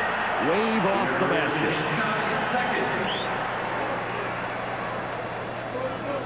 watch Scottie Pippen step in. I know I'm singing Scottie Pippen's praises because I feel like he is absolutely one of the best players in the game on both ends of the court. Armstrong being played by Hawkins. Muggsy Bogues on the bench. Chicago's matchups forced that move by Alan Briscoe. Pippen, speaking of best player, wow. 13 points for Scottie. That's what he's been averaging. He's had subpar playoffs in the first 2 games, but certainly not tonight. Don't ever gauge Pippen on his points. He's an all-round player, what he does defensively. When he gives you 20-plus points, you know, with Michael on the floor, I think that's gravy. Larry Johnson has 22 now. 24-point Bulls lead. Scottie's going to attack, though, against Larry Johnson in the open court. Gets him on his heels. Now he's going to play pick and roll. 34 seconds to go in the court. See again the matchup. You better double team him or it's going to be too late. Kukoc backing in on Darren Hancock. He's called for the first one. And for Hancock, that'll be number 3. Charlotte's gone very small right now. Hancock, Curry, Hawkins, along with Mourning and Johnson. The big lineup did not work. Now they've got to go to speed and quickness. Down 24 with 30 seconds to go here in the third quarter. Tony Kukoc misses the free throw. That's about the only thing he's missed tonight. He's 9 of 10 from the field, and this is the kind of performance that the Bulls envisioned when Kukoc came to this team. And think about it. Think about Kukoc playing on the floor with Pippen, Jordan, and had Horace Grant still been. Just think of that. Well, you don't want to think about that if you're the rest of the NBA. You've got 4 guys in the prime of their careers. However, Horace Grant's with Orlando, and they've got their own problems to deal with. Orlando in Boston. We'll have that game for you tomorrow night on our continuing multiplex coverage on both TBS and TNT. And you're going to be leaving me to go to Boston tomorrow night. I'll be sitting at home watching you, Robert. I'll be over there with Chuck Daly, but I'll be back on Thursday. You know that I will not be critiquing you at all, though. It'll be simply enjoyment It'll for me. be a load. Listen. Nice to see you Thursday. You'll have so many notes. There's tomorrow on TNT, Orlando, Boston, followed by Utah, Houston. And I just have a sense that Houston may eliminate Utah. Houston poses a major problem for Utah. They don't have anybody to match up to Elijah Wan. First game, he gets 45, and they lose by 2. Second game, Utah tries to stop Elijah Wan, and they rain in 19 three-point shots. So Jerry Sloan and his coaching staff have to make a major decision. Do we live with Elijah Wan at 40 and try to shut those other people down? And Houston is going to be a very difficult matchup. With 1 second in the quarter, Mourning symbolically going the way things have gone for him. Misses the short jump hook. And the Bulls in the third quarter leading it 84-60. They led by 8 at the half. They outscored Charlotte 34-18 in the third quarter. Kukoc had 14 in the period.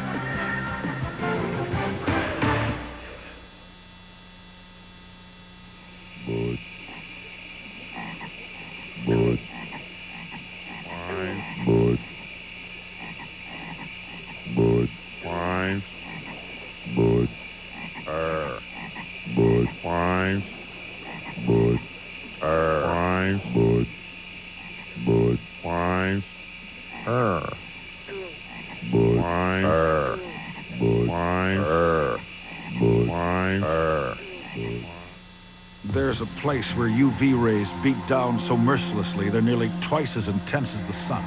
No, it's not some blazing spot on the equator. It's the Dutch Boy Paint Testing Facility, where we test our exterior house paints to make sure they resist fading, blistering, and peeling. It's one of over 75 tests we do to make sure that when you buy Dutch Boy, you're not just getting a paint that looks beautiful. You're getting a paint that lasts. We guarantee it. Give your home the lasting look of Dutch Boy. In a few weeks, this shipment of the hottest, coolest, newest footwear will be arriving at every athletic shoe store in America. Step 1, Foot Locker. Why? Because Foot Locker's already got it. Hey, if you're looking for the latest stuff, why go someplace that gets it late? Foot Locker gets it faster, so you get it faster. Because life's too short to wait too long. Look for the new Nike Catawba at the place that's got them right now. It's the only place that will ever have them. Foot Locker. It's a perfect day in the travel industry. Or is it? If your 800 service goes down, it's like your business disappears. your customers vanish. For travel agents and cruise lines, that could mean hundreds of customers a minute. This won't happen to Carnival Cruise Lines. They chose AT&T's 800 Never Miss a Call guarantee, with features so reliable calls would be rerouted in less than a second, so their fun ships stay filled and their calls get through, guaranteed. AT&T, for the life of your business.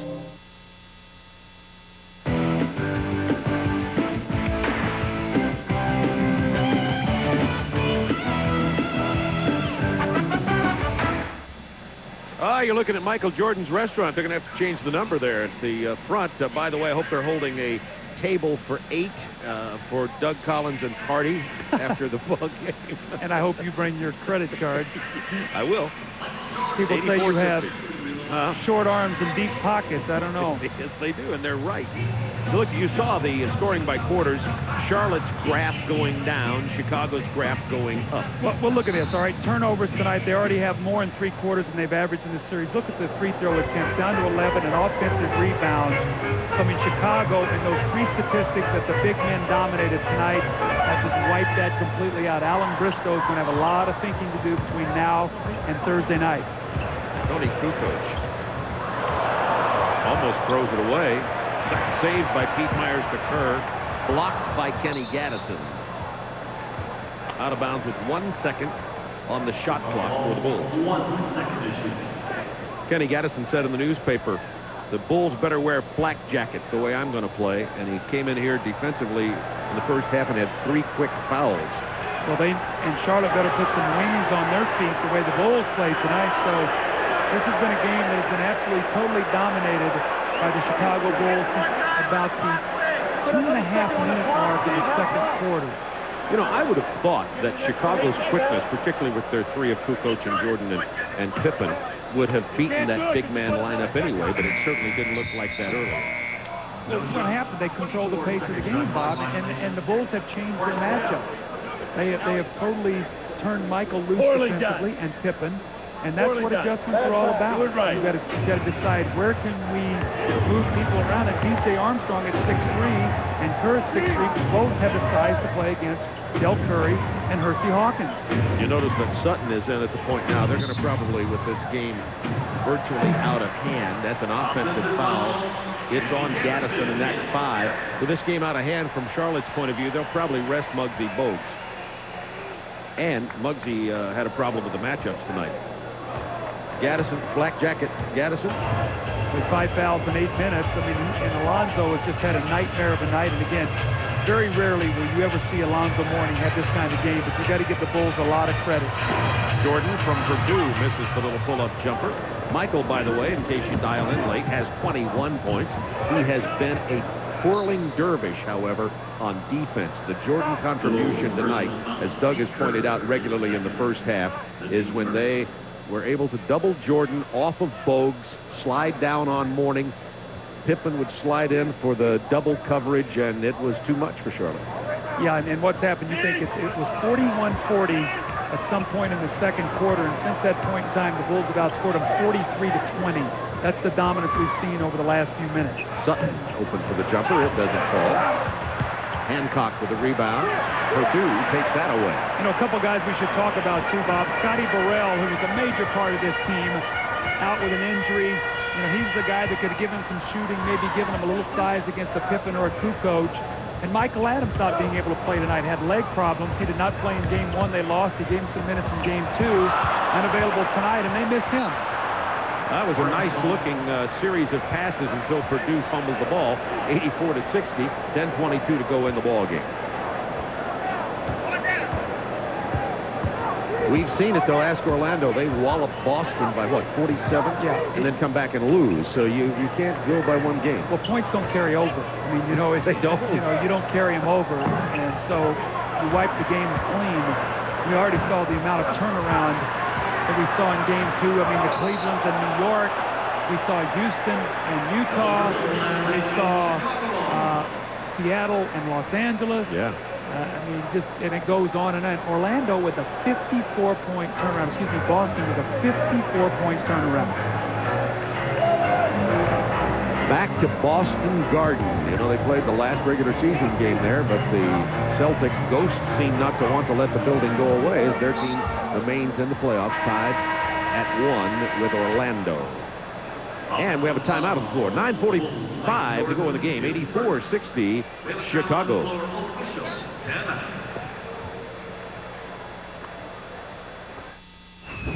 Budweiser presents the return of the Warrior. Brace yourself for a few rounds of heavy artillery as Evander Holyfield battles Ray Mercer in a major heavyweight clash. Live from Atlantic City Convention Hall, Saturday, May 20th, only on pay-per-view. Call your local cable operator to order. Then prepare for battle. Holyfield versus Mercer, brought to you by Budweiser, the undisputed king of beers. This Bud's for you. What could possibly be as precise as the tolerances within one of the finest Swiss watches available? How about some of the tolerances within the engine and suspension of one of the finest automobiles available? The newest Lexus ES 300. Let others follow.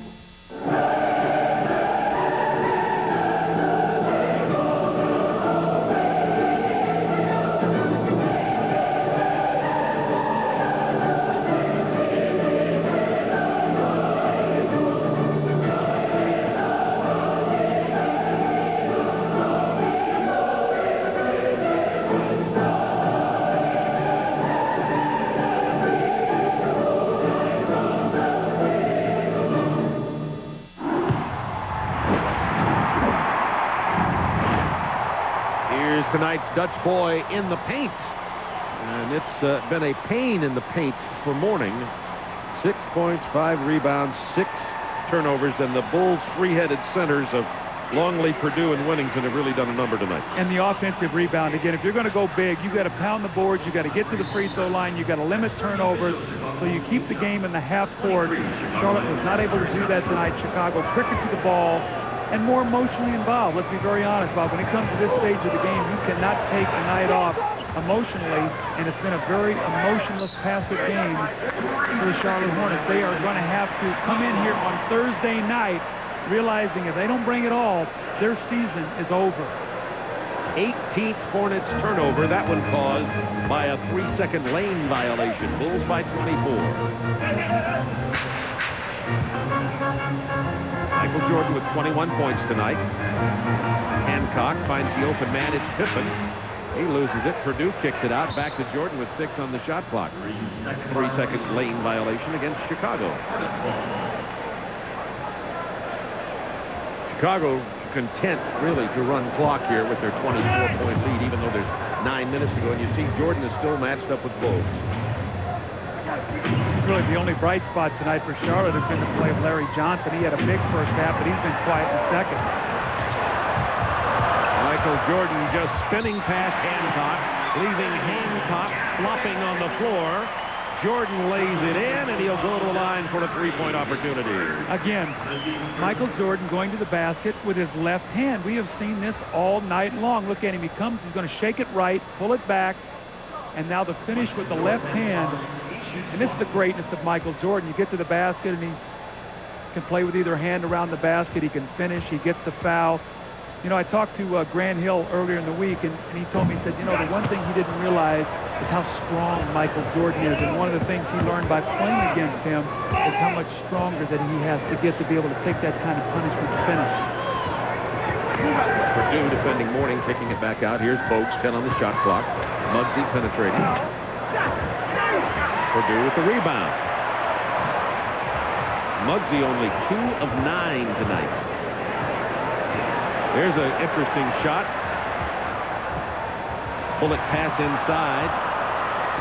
Pippen can't find it. Scotty, I can't believe I missed that shot.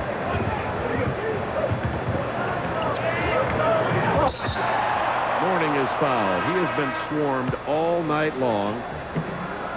You know, when a team plays great defense, you almost feel like that they have one more man on the floor. It's like they're playing 6 against 5. There you go. There's the Indiana elimination of Atlanta, 105-89 to win that series in a sweep 3-0. And this game on TBS, our sister network right now, it's underway. 16-13, San Antonio in front of Denver, hoping to eliminate the Nuggets. I expect that game to be very closely officiated because tempers flared. I think there were $22,500 in fines, a couple flagrant fouls, and then we have Phoenix and Portland. Portland facing elimination. So when you get on the brink, you find out a little bit about how much it means to you to continue your season. Hancock was shaken up and is on the bench. You're looking at him sitting there now, writhing in some pain as Mourning drops the free throw. Looks like it's his right thigh, maybe a thigh bruise. 86-61, Bulls by 25. It was close until 3:23 remained in the second quarter. Jordan follows his own miss. That was a great pass by Pete Myers. And then the beautiful second effort of Michael Jordan. Michael Jordan on his toes like a prize fighter early in the bout. See, you know what's happened is Michael's playing Muggsy Bogues, and he's playing about 6 feet off of him so he can't penetrate. But Muggsy can't shoot over him either. They closed the passing lanes down, and they've just turned Michael loose to double team the post and chase the ball, and they'll live with Muggsy Bogues taking jump shots. He's 2 for 9 tonight. Alan Bristol's got a big thing on his hands to figure out what he's going to do offensively. Muggsy only 3 assists tonight, too, and he leads the league in assist-turnover ratio. Curry with the turnover after Chicago turned it over. Missing badly. Selected by Muggsy Bogues. 8 on the shot clock. There's a double team. Michael just sort of laying in the lane waiting. 3 on the shot clock. Muggsy will be the guy giving the shot. Right there it is. He didn't get the shot off. Violation. That's what we saw in the fourth quarter of game 1 when Charlotte had a chance to win the game and Muggsy missed his last 4 shots. I saw Muggsy before the game. He said, "I heard you were tough on me, Doug." And I said, "No, Muggsy. All I said was you were going to have to make that shot if your team was going to win, and you know that was right." And he did know it was right. Charlotte's 20th turnover, and they're only shooting 40% tonight. So it's been a nightmare all the way around for the Hornets. Kerr had kind of threw up a prayer there. He's off balance. 88-61. The biggest story of this game, once again, is defense and the way the Bulls have played it here tonight, holding the Charlotte Hornets so far to only 61 points. 6:46 remains in Game 3 of the first round Eastern Conference Series between Charlotte and Chicago. In the heat of the night's new home is TNT. In the U.S., there are over 200 million bumps, potholes, and cobblestones. In the Lexus ES300, there are over 96 systems and components designed to isolate vibrations. 200 million versus 96. Sounds fair. The newest Lexus ES300. Let others follow. Today's cars and trucks are more advanced than ever, but there is a price. Their harder-working engines can wreak havoc on the motor oil, breaking it down almost immediately. That's why Castrol GTX provides maximum protection against viscosity and thermal breakdown. So use Castrol, or your harder-working engine could make things hard on you. Castrol GTX, engineered for greater protection against breakdown. Buy a case of Castrol GTX or Syntec and get an officially licensed NBA ball. Okay, new rules. Individuals are no longer more important than the team. You want a piece of that championship? Put it in here. Nobody can do it alone, but together we can do it. Sports magazines include more team photos. More game balls go to linemen. We all play more as a team. We pat someone on the butt when they fail and celebrate like madmen when they succeed. Starter is about team. 6:46 remaining in the ballgame here at the United Center. Chicago well on their way to controlling Charlotte in game number 3. They'll take a 2-1 lead. They'll play again here on Thursday night. And you talked about the inside-outside matchup and the significance of this game as we began our broadcast. Well, Larry Johnson had a big first half. He had 18. He only has 4 in the second. But look, 10. So you got 10 for 20, 11 for 22 from the big guys inside. But look at Jordan, Tip, and Kukoc. all with big numbers. And Scottie Pippen has about 10 assists in the game to go with his rebounds and steals. Total domination by Chicago tonight, but it's only one game. Charlotte came in with the idea, let's get one and let's extend this series back to Charlotte where we have the home court advantage. We'll be back here at an 8:30 game, by the way, on Thursday night, which of course will be we're carrying virtually every single playoff game between TBS, TNT, and NBC this year. Bob, you might set a record this week. I don't know if there's ever been another announcer that would work 5 straight games, Monday, Tuesday, Wednesday, Thursday, Friday. It's a new Are they talking world to you about record. your importance and your value? I knew that was going to come from you. It's like a free ticket to me. Bones hits the jumper left alone there. By the way, I say the game starts here at 8:30 Thursday. That's 8:30 Chicago time. It'll be 9:30 Eastern, and it'll be the second part of our TNT doubleheader that night. Had some fascinating games. This one's been dominated by the Bulls, but you and I saw a beauty last night with Cleveland and New York, and of course Seattle and Lakers have an interesting series with Seattle back to the wall, and it'll be interesting to see how the young Orlando team handles the mystique of Boston Gardens. They've struggled on the road all year long with that series tied at 1 and having lost to Boston in Orlando. Yeah, and how about if you're Seattle? You're sitting in L.A. right now looking at the ghosts of last year against Denver, and you can say all you want to say, but all you're doing if you're Seattle, say, let's get the game started. We do not want to hear for the next 2 days what went on last year. But you know what? Until they get past that first round, they're going to always hear about it. Jordan and Hawkins exchanging a few words. Now Mourning talking to Michael. Did Michael get a technical? Michael threw Hersey Hawkins down. Now a few words for Alonzo. I got a feeling Alonzo's not in a great mood, Michael. See, I like Alonzo doing this. I don't want him to go back and smile at Michael Jordan. He doesn't need to smile because Michael's stealing his lunch money right now. Yeah. It's like you smile when the series is over. Don't let Michael con you into being his buddy. Oh, and we have seen that. Oh, hey, you know. Jordan throws Hersey Hawkins down. Oh, he that's hit him the right with an previous elbow. play. He got him up with an elbow. Yeah.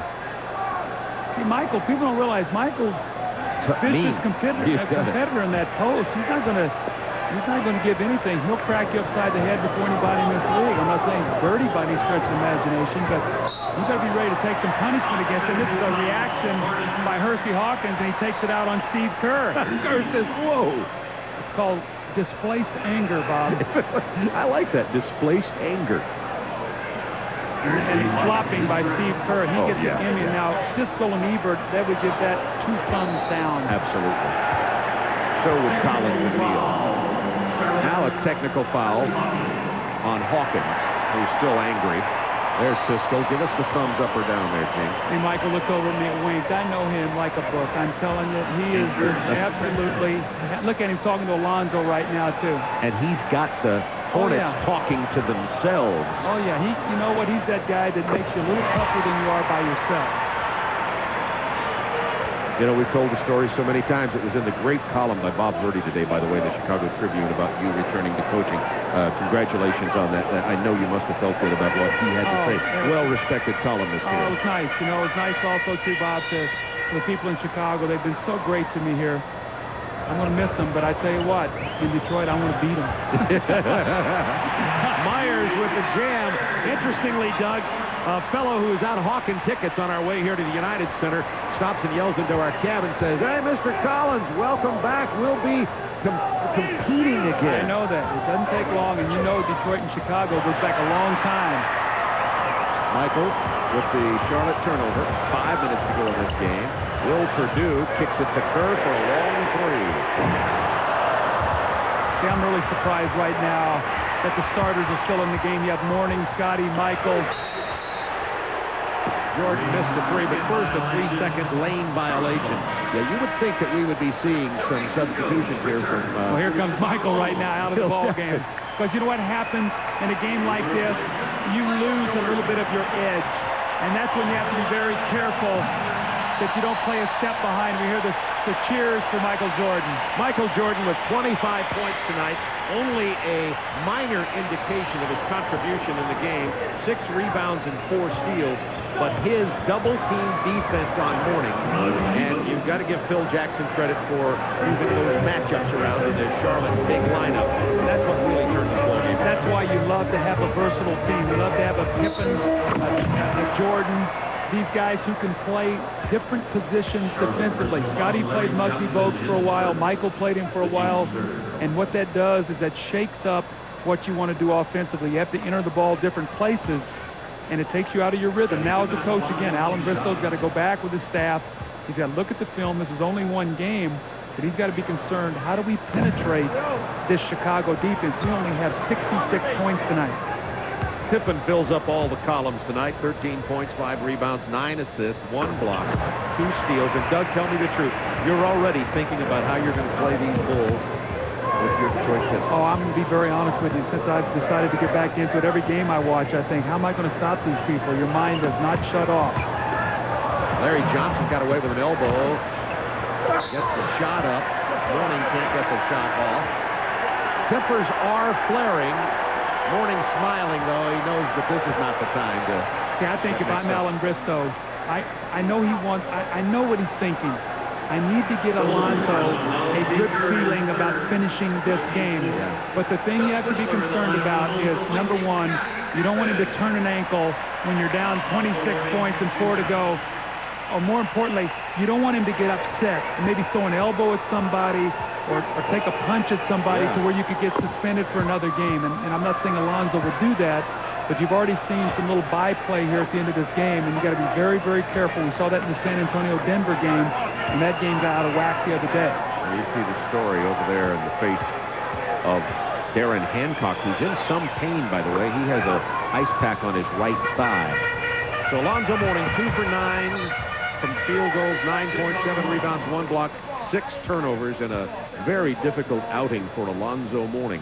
He will bounce back. I have no problem. The problem is going to be with Alan Bristow being able to find him shots and operating room against the Chicago defense. He's got to be able to get him in spots on the floor where he can get some opportunities. Purdue trying to hand it off, turns it over.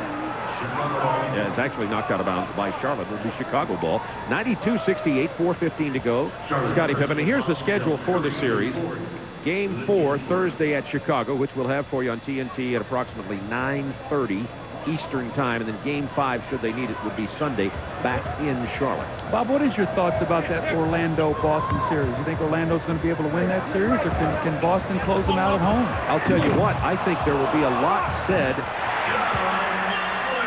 Had Judge Bushler push that back in, about Orlando and their ability to go ahead and advance in the playoffs and how they play tomorrow night. I really believe that from Orlando's standpoint, they're going to have to show they can be effective in a close ball game in the fourth quarter. They really got tight the other night. And if Boston can keep it close, they might be able to steal another game.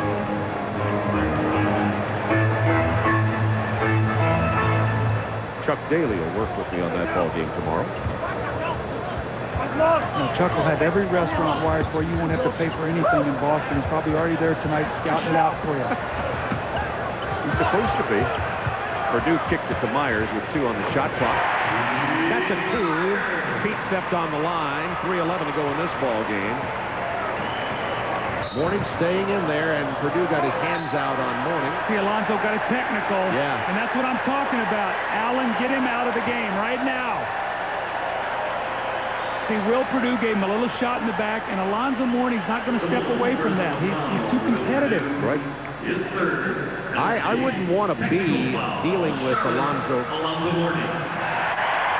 I wouldn't want to be dealing with him after the ball game. See, he acted like he was going to throw the ball. Will, that's all frustration. Now, you know, the worst part for Charlotte, they've got to be in Chicago for 2 days and read about how awful they were. That is the worst feeling in the world when you're on the road and they start talking about... I remember a few years ago, Cleveland came into Chicago when they had Doherty and Price and everybody, and lost the first game by about 27 points, and all they heard about was how they were marshmallows for about 3 days, and they came out and won game 2. Well, and Bristow, who's toughening game by game as a young head coach in the NBA, has Bill Handlick, Johnny Bach on his staff, a good staff of coaches over there. I know Johnny Bach, of course, was an assistant with Doug here in Chicago and one of the better defensive minds in the NBA. Of course, he set the tone for a lot of the Chicago defense we've seen tonight. And Tony Kukoc, there's John, goes to the bench with an outstanding performance, a playoff career high tonight for the Croatian sensation. He had 22 points, 9 of 10 from the field, 5 assists. Well, it really wasn't Charlotte's defense that got them in trouble tonight. It was Chicago's defense that created offense for them, and that's when Chicago really is at their best. Corey Blunt getting some late garbage minutes here. In their championship years, Bob, their defense won the game for them, not their offense. They had the great bailout man in Michael Jordan at the end of the clock, but their defense was to put them in position to win games. Judd Bushler out of Arizona feeling it. A couple of baskets here late in the ball game. He had not scored in the playoffs until just then. Charlotte only shooting 42% tonight. Warning is fouled again. Timeout on the floor with 2:32 remaining in the ball game. A lot of people headed for the exit here at the United Center, knowing that their beloved Bulls have the game well in hand. In a few weeks, this shipment of the hottest, coolest, newest footwear will be arriving at every athletic shoe store in America. Except one, Foot Locker. Why? Because Foot Locker's already got it. Hey, if you're looking for the latest stuff, why go someplace that gets it late? Foot Locker gets it faster, so you get it faster. Because life's too short to wait too long. Look for the new Nike Catawba at the place that's got them right now.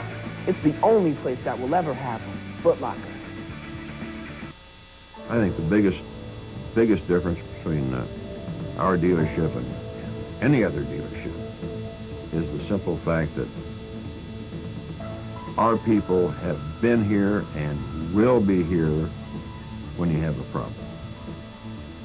My friend, Dick Masheter. My friend, Dick Masheter. My friend, Dick Masseter.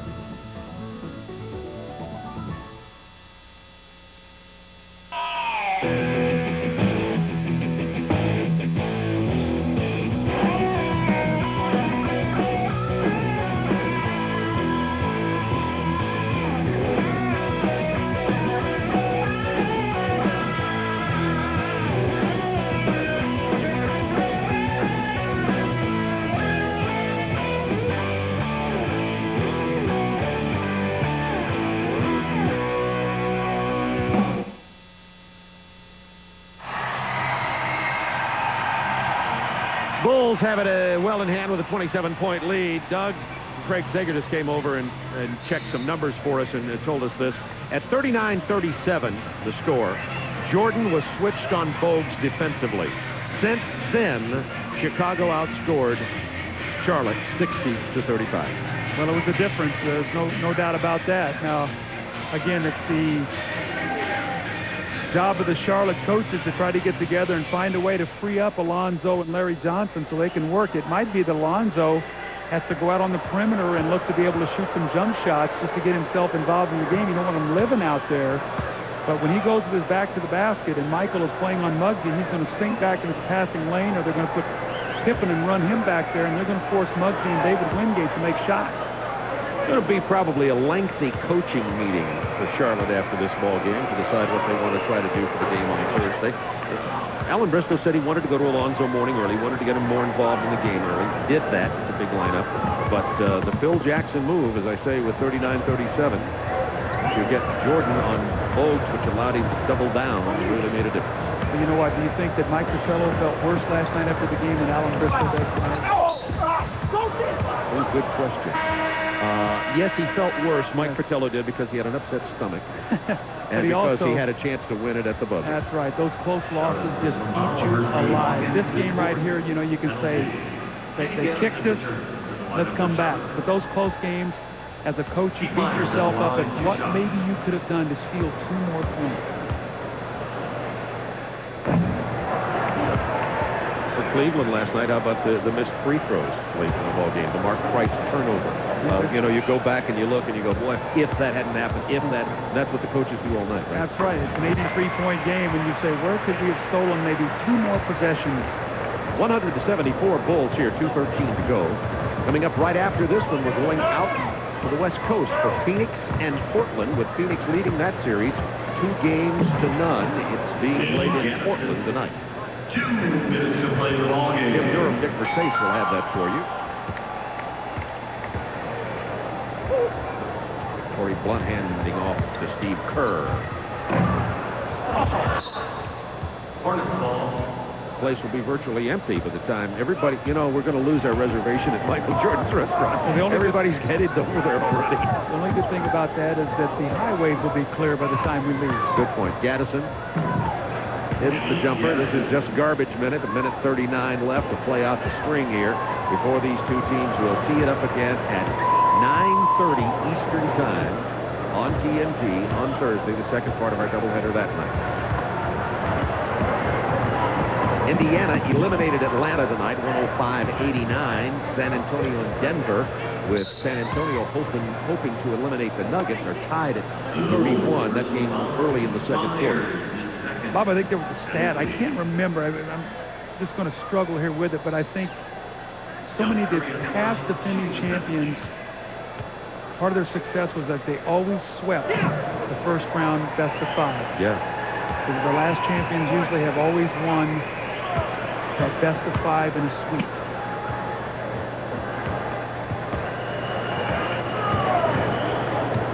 So move Indiana up on their chart here. Best road teams with the best point differential. All those things come to play when it comes to playoff time. Gaddison with the rebound. Under a minute remaining in the ball game. Charles Barkley and company coming up next on TNT against Cliff Robinson and the Portland Trail Blazers in the second game of our doubleheader. We'll be going out there very quickly when this clock runs down. The remaining fans here applauding these Bulls, who have put on a very excellent clinic tonight, as Doug pointed out a couple of times. Pete Myers. Pistol Pete firing from 3. 33 points from the Chicago bench tonight. They give you 1/3 of your points. And the whistle from Terry Durham. Larry Johnson scored 16 points in the first quarter, then could get only 6 more the rest of the game. Again, after defensive switches took place, ended with 22, and Chicago's had great balance with Jordan 25, Kukoc 22, Pippen 14 and 9 assists, and 33 from the bench. Again, I've always said that with Michael Jordan, if you look at the number of shots he takes and his points, if every shot he takes is worth about 1.5 or better, the Bulls will win. And if you look at game 1, he was at 1.5, and at game 2, he was under 1.3. They won game 1, and tonight, I don't know exactly what it was, but he had 25 points on 19 shots. We're talking right about that mark. The lob to Blunt with 12 seconds left.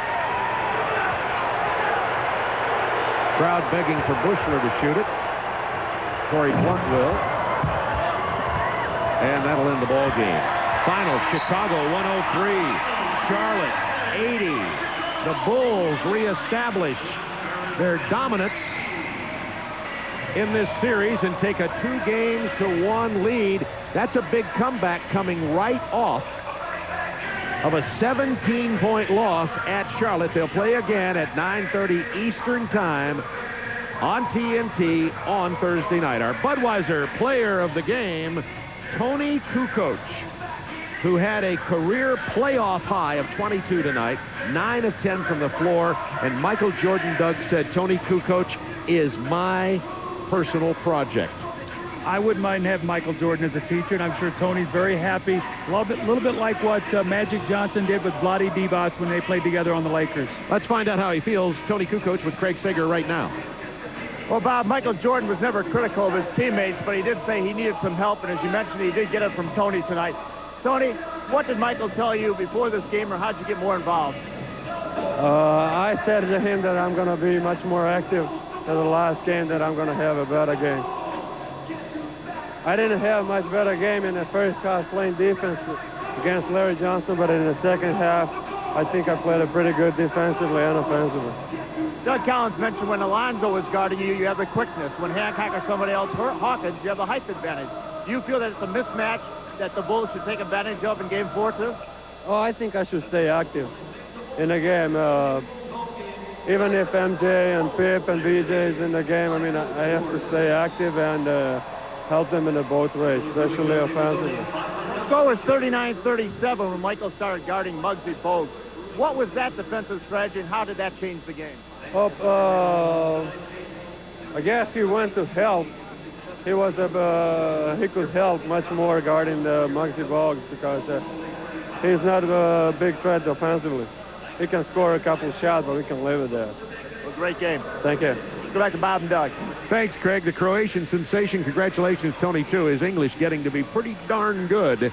He really struggled with it when he first came here to play from his days in Yugoslavia and Croatia. 103-80, the final. Doug and I will be back here to wrap it up right after we take this timeout.